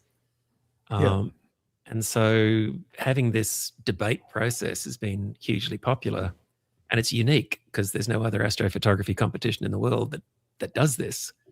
And a lot of it's down to my amazing brother-in-law who writes the software so that we can all connect via Zoom at the same time and score and look at these pictures and all that sort of stuff. It's hugely complex, the back end of it, but enormously gratifying. And we've got some pretty cool sponsors who've come on board with us and some really nice prizes. I've often been tempted to enter this competition myself under a pseudonym, be like Luigi Vanilli or something, just to get the feedback. But obviously I can't. You can use my name if you want. Feel free to enter any of your images under my name. Exactly. But it's an absolute honor to look at these pictures and talk about them and assess them and hook up. We talked at the start of the show about how we do this in isolation. But I can literally contact almost any astrophotographer in the world, some of the most, famous ones out there, and say, hey, do you want to judge this competition? Because we'd love to have you. And it's pretty exciting. So we've got this year, Alicia Pagan's one of the judges. She actually processes stuff for the Space Telescope Science Institute. So she's processing images from the Hubble and from the James Webb every day. Wow. Gosh. That's a thing. Right? Wow. That's a thing. It's a little side hustle. When she walks into a room, is everyone like, okay, so you've got the best equipment? Your telescope's the best. We all know it. Yeah, exactly. Judy Schmidt, similar sort of thing. She's highly well known for doing this sort of thing. Marcel Dreschler is in Germany. He's discovered 50 objects out there with his team that no one ever knew existed. We've got an Aurora category this year. So we've got, literally, his name is Vincent Ledvina. He's known as the Aurora guy, and he's in Alaska. And then at the other end of the world, we've got Luke Sharkey from Tasmania, who's also an aurora photographer. So we've got both ends of the globe covered for that kind of stuff. Yeah. And, you know, we've got Catherine Mashin there for the first time. She's got like 200,000 social media followers. She's a space painter and a fantastic space painter, like amazing. Her stuff sells out in like seconds. How does that work? Oh, she's a brilliant marketer. But in addition to that, she's also a deep space photographer now with her husband. So she'll be assessing and judging these images as well from a more artistic point of view. Yeah. So it's really cool putting these people together. Oh, Tanya Hill, she's coming this year. She's a PhD in black holes, and she runs the Melbourne Planetarium science shows that get sent all around the world. And this is the thing, you know, I just reach out to these people and say, hey, you know, like, we're doing this. Would you like to participate? And something I learned very early in my professional photography career is the worst someone can do is say no. So literally I reached out to Neil deGrasse Tyson. I said, hey, you know, do you want to judge this competition? Wow. Now I figured, look, the worst thing he's going to do is say no. And sure, he didn't get back to me, but hey, I'm not going to die wondering because I'm reaching out to him, you know? Exactly. Yeah. Exactly. And you never know. You could ask him every year. You know, in 5 years, it might be so big, and he might be have time in his schedule and go, you know what? Yeah, sure. Imagine. Well, maybe. So this year, for the first time, I realized that this competition would only grow if we had an exhibition. So through a bunch of networking and literally hearing no a few times, we landed with the people at Chabot's Space and Science Center in California. And they are going to host an exhibition of the top 25 images in the categories for the next year. So they'll be printing it and hanging it. They've talked about some of the celebrities that they're involved with, who they'll have opening it and doing all that sort of stuff, which is really exciting. So literally people can enter this competition and have a chance not only to have their images debated by some amazing astrophotographers, possibly win prizes, and also have their photo hung in an exhibition, which is really, really cool. Yeah, that is very cool. That's a great, that's the best prize of all, being, the only hard part would then be flying from wherever you live in the world to get there so you could see your image hanging in that exhibition. That would be pretty special. But Justin, people do this already. If their image is in the Royal Greenwich competition, there's a nice exhibition attached to that, and people will fly from all over the world just to see their photo. You would, because it'd be so special to see it printed and hanging next to everyone else's, you know, award-winning or finalist images. Yeah, absolutely. That's so cool. Yes, there are entry fees. Yes, they cover the costs of all of this sort of stuff. I don't make a heck of a lot of money out of doing this. I probably make 10 cents an hour from the sheer amount of work that I put into making this event happen. But I just love doing it and being involved. And, you know, the entries are open now. There's the plug. Look, I'll read a couple out. I'll read a couple out. So just so you know what the fees are, they're not expensive. A single entry into any category is $30 Australian. With a single entry with written feedback is $40 Australian. Or you can do a 5-entry bundle for 120, 5-entry bundle with written feedback 160, 10-entry bundle 220, and 10-entry bundle with written feedback is 290. And the written feedback is there for everyone. They tick a box, and what that means is that even if their image doesn't get to the top 25, a really well-known astrophotographer will dissect your image for you, and they'll write 6 or 7 paragraphs about what's good about it, how it could be improved, and what you could do to make it better next time. And that's valuable. That's great. You know? Yeah, that's priceless. That's absolutely priceless, really. It's just interesting that there hasn't been this kind of level of you know, supporting deep space astro or any astro before now, and it's something you should wear as a badge of pride that you've been able to establish this, and you've now got this global support mechanism and feedback mechanism. And I think that's crucial to any creative process, to have feedback from your peers. So well done on that front. Andy, I'm curious, what is the next frontier for astrophotography?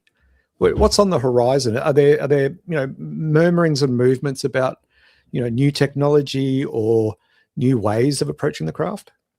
The latest suggestion is that pocket rockets, literally, will create little tiny satellites that private individuals can collaborate with to have their own version of the Hubble telescope. So wow, you can literally invest in some of these companies now, and they will be sending up these little teeny tiny shoebox size satellites, and you can collaborate and have your own little Hubble telescope out there. That's the next thing, because it doesn't matter how good your telescope is and where it's located on Earth, you've still got to shoot through this thick pea soupy fog thing called the atmosphere. Yeah. And that's going to have an effect on your optics, no matter how good or pristine they are. So the moment you're out there where the Hubble and the Webb and so forth are, then that's the next frontier. Yeah. So I've got no idea about. You don't know about the investment up front? No, but I know that's in the wings. That's planned. Yeah, well, it might be more than a boat. That one. You might have to say, hey, potentially. it's not as much as a helicopter. Potentially. So, but we've had conversations with some of the telescope makers, some of the biggest ones worldwide, when we were asking, talk about sponsorship and that kind of stuff. And some of them have been moving a little bit out of sort of imaging as such and moving into defense and tracking satellites. And, there's a whole world out there where, governments will hire arms of telescopes to track other nations' telescopes to keep an eye on what they're doing. And so defense with space is a huge thing. But as a part of that whole evolutionary process, I guess, there's nothing like a war to boost technology. Yeah, sad to say that that's where most of the world's big technological advances have been born, is through defense. Conflict and defense, because the money's there to do something that otherwise wouldn't be viable as a business, and it's very rare that becomes viable without those sort of like SpaceX is one of those few companies that's been able to become a viable business while doing something that normally would be kind of a money pit that a government would have to invest in. And I'm sure they've had a lot of government investment because of what they're doing. But actually, that's pretty rare that happens where something can just try and push technology forward at that kind of pace and not be tied to defense spending or something like that. So exactly. Mind you, in the astro world, SpaceX is not regarded as a huge friend because of all their bloody satellites they're putting up there. And that's the thing. It's a trade-off, isn't it? Like it's amazing having internet. It's really cool that they're trying to progress lower cost and reusable space exploration and travel vehicles and things like that. But on the other hand, you've got Starlink putting out, lots and lots of satellites. That's so it's it's never all good. No, it's never all good. Sadly, no. Absolutely right. Should we look at some images? Yeah, go ahead. Yeah. Where did you want to go now? If you've got time, I don't know. Like if there's any that you suggest, but I love some of your. Let's jump onto the APOD page, the NASA APOD page on the website. Done. If you like, you can scroll down to the bottom one where it says the Eye of God.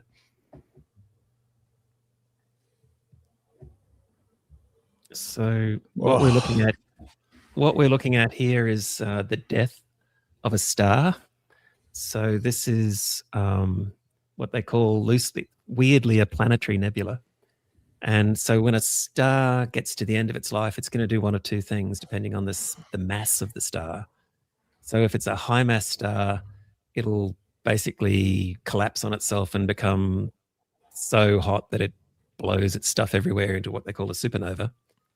Or like this one, it'll be a low mass star and it'll eventually become a red giant as it burns all its fuel and expands and dissipates. And what we're seeing here is that red area here around the sort of eyeball is ionized hydrogen that's expanding and expanding out because the rest of the star, which is that little dot right in the middle of the eyeball, has collapsed in on itself.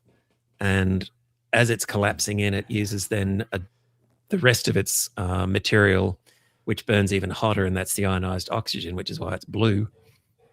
And so then that collapses, and you eventually end up with something called a neutron star, which is really super dense, but doesn't actually emit light as such the way we see it normally. And they think that they've said that a teaspoonful of neutron star material would weigh as much as New York City. I don't know who comes up with this stuff, but that's, that's Wow. some of the random stats that they come out with. But what you're seeing there is this is likely to be what will happen when our star reaches the end of its life cycle. And so this one is I guess, a representation of what that is. So this one's relatively close to Earth. It's, it's within the tens of light years away. And it's kind of pretty, and yes, it does look a bit like an eye. It does, yeah. It's a captivating photo. But the extremities, the outer chevrons there of this, they were really dim. I was probably getting like 1 pixel an hour on there, and maybe 1 photon an hour. But because that was about 75 hours of data. Oh, that's what I was about to ask. So so it took 75 hours to shoot this photo. Yep. Oh my gosh. If we That's scroll insane. jump out of that one, and I'll never complain about the perils of slow shutter speeds again. Yeah, that's go to the right. dragon's heart just under that one, on to the right. Yep, that one. So this is a mosaic image.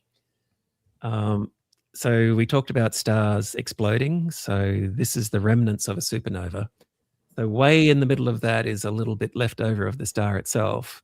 But all this red stuff here, this is ionized hydrogen that's expanding out into the cosmos further and further and further. So this is a huge object.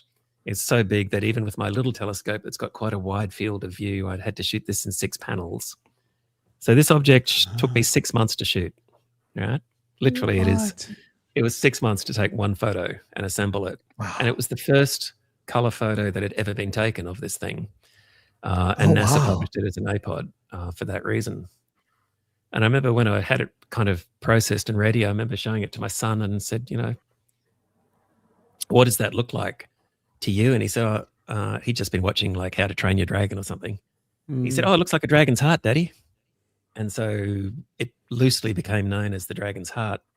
And so whenever anyone nowadays photographs this thing, because there's been quite a number of photographs of it since, it's now affectionately known as the Dragon's Heart Nebula, which is That's cool. pretty cool. That's street cred for special. you. That's big street cred for you and your son. Yeah, that's amazing. Wow. But 6 months. Yeah, So- 6 months. So so I assume that during the day you can't do anything with this, and then at night your telescope picks up where it left off. Yep. And that's all through using remember, coordinates. this is from my backyard. Yeah. So literally you have to set it up every time, pull it down the next morning because it might rain because it's Melbourne. And, it's sure if you've got 3 clear nights in a row and, it's all good, then we can leave the thing set up and running. But more often than not, you'll have to pack it up. I think there was only one occasion where my wife poked me in the sides at night when I'm in bed and she said, honey, it's raining. And I'm going, oh, shit. Oh, gosh.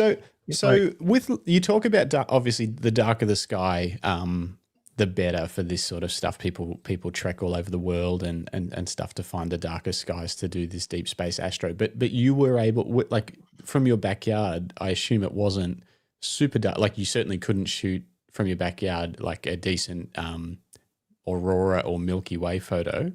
Would that be true? Yeah. Sorry. Yeah. Yep. But So for this this is, sort of stuff, it's okay. Yeah. This is an emission nebula. So using those expensive filters, I can filter out light pollution, and just that light that's coming there is just the light coming from the nebula itself. Right. Which means that I can filter out light pollution in the moon and all that other sort of stuff. But if I wanted to shoot one of those galaxies that you saw earlier, then I have to go out to a dark site, because you can't filter out visible light as such. Right. Okay. You want to keep all those lovely colors. I see. So yeah, I see. maybe while we're talking about nebulas, let's find one that might help a little bit. If you want to maybe scroll up to the Statue of Liberty there. So this is another, what they call emission nebula. So stars are being born here. So if you have that combination of gas, heat, and dust, and you leave it there, cook it over time, then little baby protostars will be formed. And when those stars are formed, they generate something called solar wind, and that solar wind then pushes the dust into these wacky shapes that you see here, and it literally lights them up. And what we're seeing here is something that looks, if you zoom in a little bit, kind of like the Statue of Liberty with the arm up. Ironically, you can only see this in the Southern Hemisphere, so our Northern American friends don't see this one. No. But and how far away is that? And then oh gosh, probably says that there somewhere. Relatively close, because it's within the Milky Way as in our galaxy. Just trying to see what it says there. I can't see it there now. I might have to look that one up again. No, but that's okay. If it's within our galaxy, it'll be within 50,000 light years. Right. Just around the corner, really. Pretty much. And so the bright area in the center, that's where the real star formation is happening. That's where the baby young protostars are literally hatching. And so those areas are extremely bright. The brightness range is sometimes, intense. The different colors are representing the different gases and the different elements present. And each one is from a different filter. So I've got a hydrogen filter, an oxygen filter, and a sulfur filter on there. And then we combine all those together in Photoshop to build the image that you see there. Yeah. And with this one, I've then removed the stars so we can actually see a little bit more of the detail underneath, which is kind of crazy when you think, we're photographing stars and then taking them away. But in this case, it just made a more interesting photograph. Yeah. And this is, oh, sorry, Greg, you go. I was just going to ask quickly, you're collecting this data night after night when you can for months. How much data are we talking in terms of file sizes for you to then work it to build a final image? 10 gigabytes. For one image. Wow. It's pretty normal. Yep. Wow. You do have a bit of a storage issue. Yeah. Yeah. And so does the telescope feed directly into its own onboard storage, or does it just feed directly to it wherever you are? The camera feeds into the NUC. So the NUC then stores the data, and then I get the data off the NUC and then unpack it and then run it through the stacking programs. Yeah. Yeah. Yeah. Wow. And that's a whole different world. This might be a dumb question, but I'm going to ask it anyway. So be gentle with me.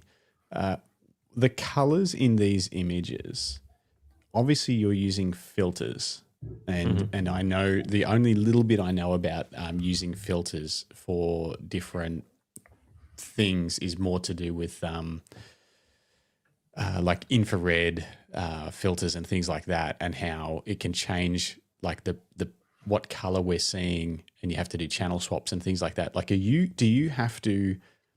trying to make the colors in this image what they should be, or is this what they are, or is this like, how does that side of it work? Does that make sense? Is that a dumb question? Definitely not a dumb question. We're looking at what we call a false color image. And a false color image, let me see. If you just jump on Google for a second, can you bring up the pillars of creation? So this is a very, very, very famous deep space photo from the Hubble telescope. There you go. Click on the one on the top left. Yep. Click on that. So you see how that's really different colors, right? And what the astrophysicists do is they realize that to understand the different elements in this photograph, they needed to be able to assign colors to determine what they were looking at. And so they assigned the hydrogen filter, which is normally a very sort of red end of the color spectrum gas, to green. They assigned the oxygen filter, which is normally a sort of a turquoisey color, to blue. And they assigned the sulfur, which is extreme red, to red. And then they built this image so that any kind of well-educated astrophysicist can look at that image and go, okay, that's where the stars are being formed. That's where there's ionized oxygen. That blue area tells me that that's where the stars are being formed, and so forth. Now, that is great, but it's not particularly pleasing to the eye, if you like, from a photography point of view, because, you know, blue and green should never be seen without a color in between, et cetera, et cetera. So I assign the colors based on what NASA's theory is, but I then shift them. I usually just get rid of the green because I generally find that that green is less attractive. So if we wanted to, for example, jump back to my website there and shift out of that one, just jump onto a different page. Yeah, sure, grab the Sagittarius sunflowers, for example. So that would have been those sorts of color palette that you would have seen originally, what they call the Hubble palette. But I have assigned that green to that orange color you see there. Right. Which I think is just more appealing, because I was a little bit inspired by Van Gogh's Sunflowers painting, and I kind of thought that was representative a little bit of what I was seeing there. I also love that Hubble has its own color grading. That's pretty cool. Like a Canon or a, Yeah. So a lot of the what are you shooting in? Hubble log, you know? Yes, let's Hubble create Hubble preset. log.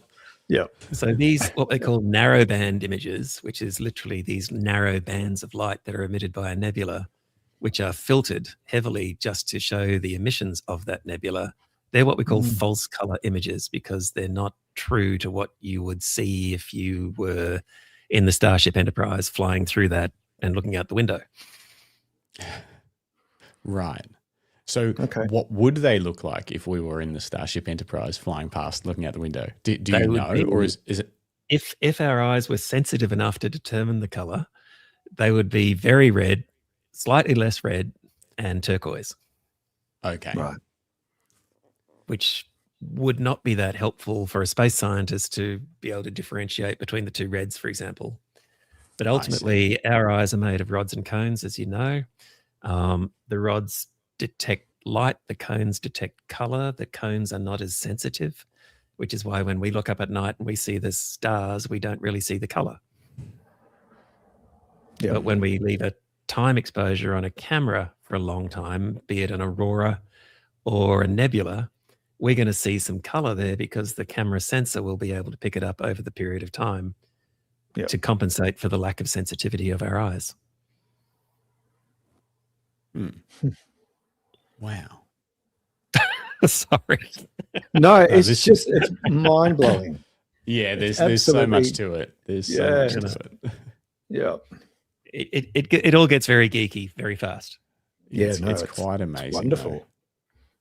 Yeah, but it's fun.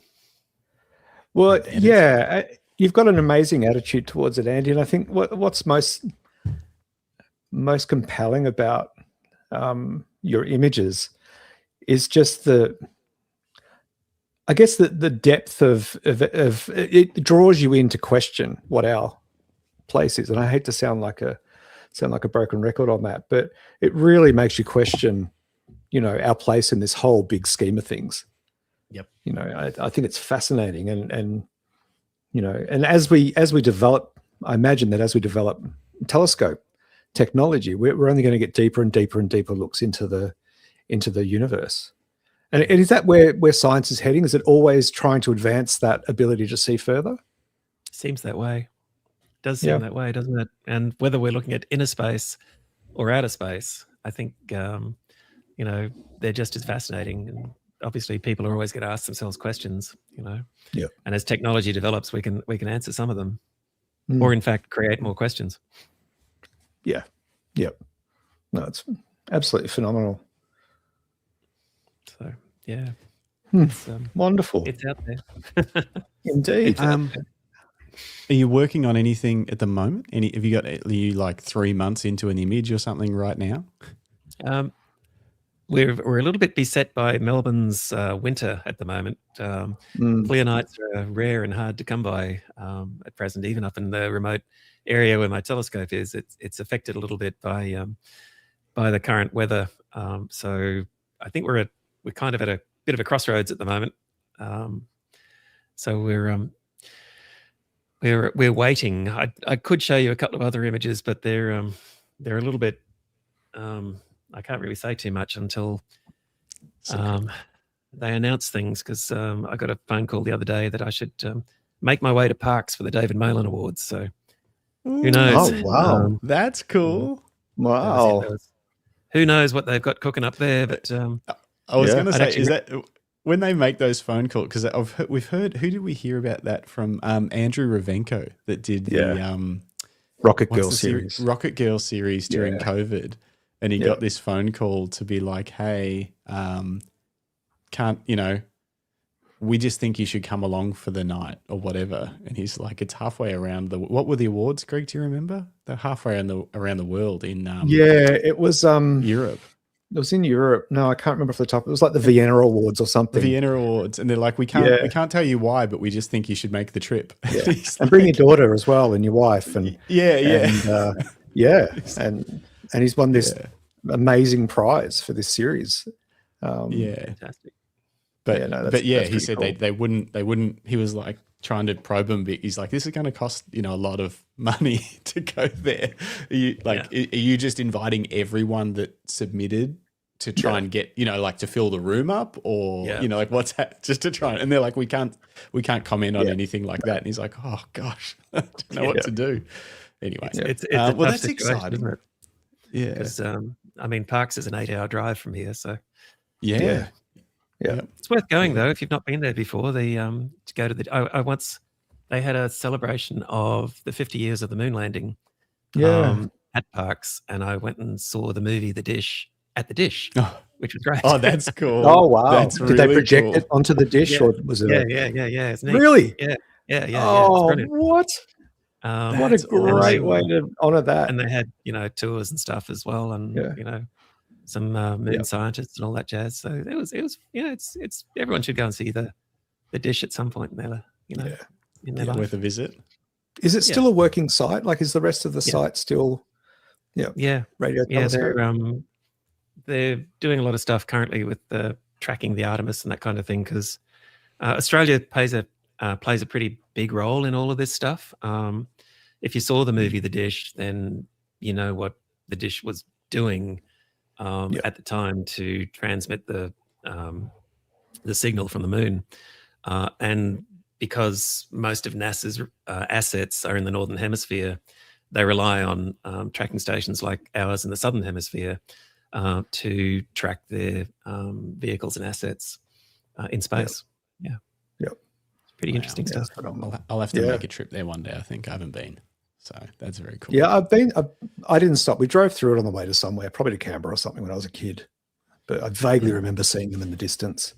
I'm not sure if they still play cricket on the Dish, but but you can go for something called a hayride, which is where if you're some kind of celebrity, you can literally get bolted onto the edge of the Dish, and they'll pitch it up. And spin it around and do all that sort of stuff. I've seen them do that. Oh, that sounds terrifying. Yeah, that's nuts. Cool. So it's a bunch of well-meaning scientists in the middle of nowhere with nothing else to do, I guess. I was going to say, super bored, just like, what can we do today? Yeah. Oh, that's awesome. Yeah, that is incredible. Well, we look forward to hearing what comes from that. So please, definitely keep us in the loop. Yeah, for sure. I've only got a couple of silly questions left, Greg. So if you've got anything, no, the floor's yours, boss. Well, mine Go is on. silly. One of them's only. This is only because Bruce isn't in the chat, so he won't hear it. Have you ever had to have a discussion with a flat earther? Yep. How did it go? Were they sort of like, no, but this, and you had to try and defend your position with like, I've seen a lot of stuff out there. One of my favorite jackets, right, is this one. It's got all the Apollo patches on it. Oh, Yeah. what? Right? That's amazing. And it's like an actual replica of a astronaut thing. And I feel sometimes when I wear that shopping or something, I'm a target. It's a target. Yeah. These people, right? Because they'll just single me out and go, it's all a conspiracy, don't you, mate? And like, they never went there. And it's like, I'm sorry, I don't talk stupid. Have a nice day. I get it. I hear it. I usually tell them that, look, just go watch Mythbusters episode 6 because they debunk every possible hoax theory that's there. Yeah. You can send a satellite laser. You can project a laser yourself onto the moon because there's plenty of places where the astronauts left reflecting surfaces there. It'll bounce back and it'll be your proof that they were there. The Chandra spacecraft, the Indian one, has literally taken photographs of the Apollo landing module. It's still sitting there. But people will go, oh, yeah, but that's a fake photo, mate. People will believe what they want to believe. All right? Yeah. I am old enough to say I proudly watched the moon landing in a classroom when I was 6 years old in Central Andy. Queensland, That's pretty cool. And it was mind-blowing, and I bet. why would 4 million people who are involved in that in America and then all the Chinese and Russians who are competing with them, why would they all say it's a lie? Why would America spend 4% of its gross national profit just to do this thing? Yeah. So that someone can say, oh, it's a fake and they did it in a film studio. Well, look, you believe what you want to believe, whether it's that the earth is flat, whether aliens are there, whether they're not there, Can I tell you what my crazy theory is? My crazy theory about the this isn't about the flat earth stuff, but about the moon landing specifically. And it's really funny because Bruce is here. He hasn't been here the whole time. And then as soon as we started talking about this, he's dropped in late to say hi to Andy. I'll have a listen after you finish. So that's funny. Bruce. Good to see you, mate. Hey, Bruce. I think this is the only thing that makes sense in my head. Maybe they were so worried about the potential of the footage not being able to be transmitted or something like that they had to have a backup of some sort in a film studio or whatever, because they were like, this can't fail. Like, we can't say this is going to happen and then it not be able to be seen even though it's happening or something like that. And There's I'm a like, movie about maybe that. Is there? There is a movie about that. Maybe I'll just watch Fly that. Me to the Moon. Yeah, Scarlett Johansson and Tatum Channing, is that his name? Yeah, Fly Me to the Moon. It's a great movie. Really? And it's about that. Exactly what you just said. Then. Okay. Because that's right down to the manipulating the Hasselblad camera. Yep, exactly. Because it's like, maybe it was happening, but they were like, what if the footage drops out and then we look like a failure in front of the entire world? That's what you need to watch this movie. I'm not going to say anything else because it'll spoil it, but yeah, it's a great movie. Go watch it. Right. There's also a really cool series. There's a great series on Apple TV called For All Mankind, which is alternative history. It's where the Russians got there first. Oh, really? That's cool. Wow. Yeah, that's really cool because it takes you through, well, what was America's reaction to that? What did they do? And eventually, colonizing Mars. It's like 5 series. It's a great show. Check it out. Oh, wow. Yeah. Yeah, nice. Great. Sorry. Great recommendation. I'm a big fan of all things sci-fi and Star Trek and stuff. I met Scotty. Oh, really? Scotty. Yeah. It was great. Yeah, wow. Wow. You've rubbed shoulders with some fine people over the years, I bet. Yeah. Any other? Not just in the Astro thing. Any other crazy names from John Howard to Scotty? Any other I know there's a long list, but is there anyone that pops to mind if you said like this is sort of bizarre I briefly met the actor who plays Luke Skywalker. Mark Hamill. Yep. Yeah, I mean, my wife has all the celebs. When she was photographing, she had Rove, Red Simons, Muhammad Ali, all kinds. Hugh Jackman. I just get the politicians. Wow. Okay, so we need to get her on the podcast. Yeah, who selects the clients? You or your wife? Wow, that's crazy. Yeah, that's cool. Amazing. Well, final weird question. If aliens did land and it was rather than what we'd like it to be, and rather than it being some peaceful awesome thing, it was kind of like let's say it was like Mars Attacks, if you've seen that movie, or let's say it's more Mars Attacks than something peaceful, and you had to run out the door and escape the city with just one camera and one lens to document this end of the world. What would you reach for? Well, behind me there's the Nikon Z6 II, which is, my wife's version of the studio camera. So I could probably grab that. I think the iPhone would be useful, but ultimately if you've got aliens attacking, the signal would probably drop out. So, you could probably take photos, but not share them. I guess. Okay. Oh, no, wait, hang on. This one. This is sitting on my desk. I was lucky enough to win this at the Malin Awards about 10 years ago. What is that one? And it's a great little camera. It's a little Canon G7 something. G7X or something. Yeah. It takes raw files. Greg will like it because it's an APS-C sensor. Absolutely. And the size is perfect. It's the Kindle one of those. Everyone. The Canon don't make anything that good anymore. There. Little zoom thing. Look at it. We've been talking a lot, Andy, about these compact point and shoots that the market seems to have lost interest in, but the consumer base has a renewed interest. We've seen in data that smaller compact cameras are becoming more popular. But with good image quality, so APS-C sensor in a compact body. That's what everyone's looking for, that shoots raw and whatever. And other than the Fujifilm X100, which is fixed lens, there isn't. And Ricoh do the GR, whatever it is up to now, GR3, GR4. But that's it. There's not really, like Canon don't make one, Nikon don't make one, Sony don't make one, other than their super expensive one. That's a beautiful little camera. That'd be great to throw in the pocket and run for your life while they and that's the nice thing about aliens. It can go in your pocket, right? Yeah, exactly. Yeah, that's the best bit, indeed. Andy, we're just shy of 3 hours. I wanted to thank you for your time, but I also wanted to finish. No, please don't be sorry. Awesome. This is internet gold. This is why we do what we do.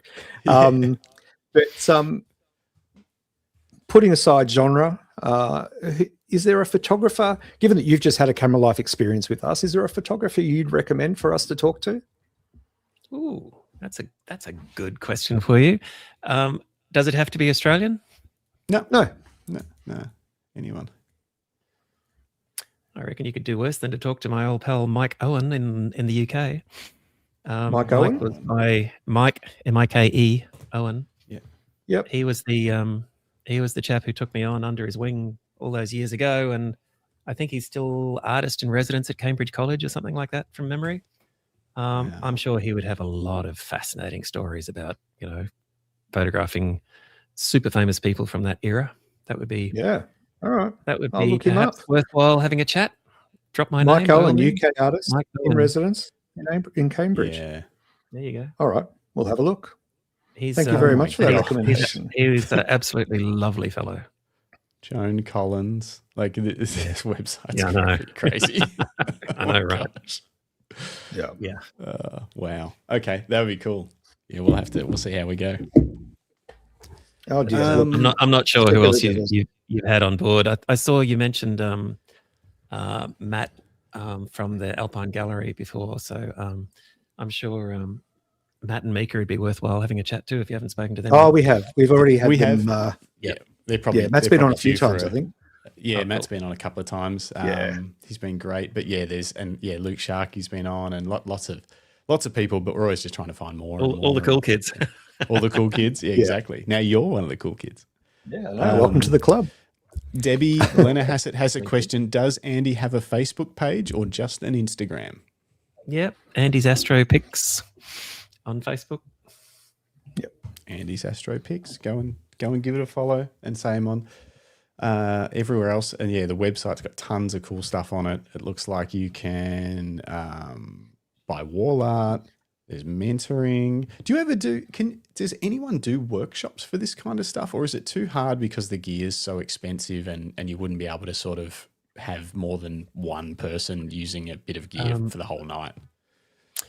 Look, I ran workshops during lockdown because we had so many lockdowns. I was mentoring astrophotographers all around the world. You know, I had people in like Dubai in the United States and Ireland and all that kind of stuff that I was talking to. There was one guy in Dubai who'd never even opened his box with a telescope in it, so we had to kind of walk him through all that. But I think with a lot of people get sort of courses and that kind of thing that you can buy online. But I think ultimately it comes down to joining that astronomical society in your area and hanging out. Go to a star party. Tell them that Daddy Moon sent you. Exactly. No, Moon Daddy. Moon Daddy sent you. Yeah, Moon Daddy sent you. Go to a star party.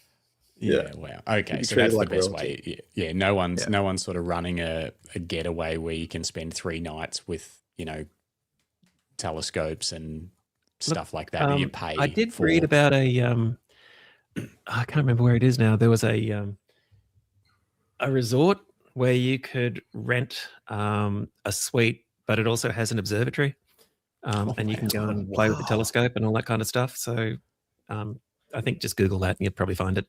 Yeah. These sort of things do exist, but I'm not sure about the actual hands-on training for all the reasons that Greg just alluded to earlier. It's a little bit challenging, but they do run boot camps, at least they used to, for the Astronomical Society of Victoria for members up at their dark site at Heathcote.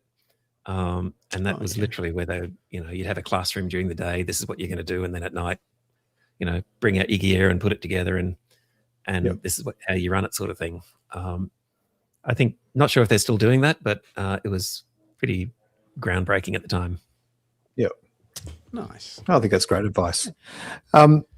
Andy, on behalf of us here at the Camera Life podcast, just want to sincerely thank you, not only for the generous time that you've given us, but the phenomenal amount of information, insight, and the fact that what you're doing presents us with so many questions about our place. And I think as photographers, it's really fascinating as well that we photograph people or subjects here on Earth, and that light took about 8 minutes to get to us from the sun. Yeah. But you're capturing light that is so incredibly old. Some of those places will have definitely changed by the time you see that light. And I think that's such a magical, phenomenal part of the craft that you've taken up, that you are documenting the history of the universe as it's presented to you. And I think you should be incredibly proud of all your achievements. It's a phenomenal resume. It's a phenomenal list of achievements. And just having spent the last 3 hours chatting to you, I can see why you have been so successful in your headshot work as well. You have a natural ability to disarm people and bring out the best in them. And for your time today, we thank you very much. Oh, that's very kind. Thank you for having me, gentlemen. It's been a pleasure having a chat. I hope I haven't bored anyone, but thanks to all those people who dropping in the comments. What are you doing next week? Exactly. There'll be calls for a part 2 for sure. Yeah, there's usually is. Yeah. But folks, like we said, you can find Andy's work if you head to Andy's Astro. It's that simple.com. You'll have links to his Facebook, his Instagram. There's a wealth of information on his website as well.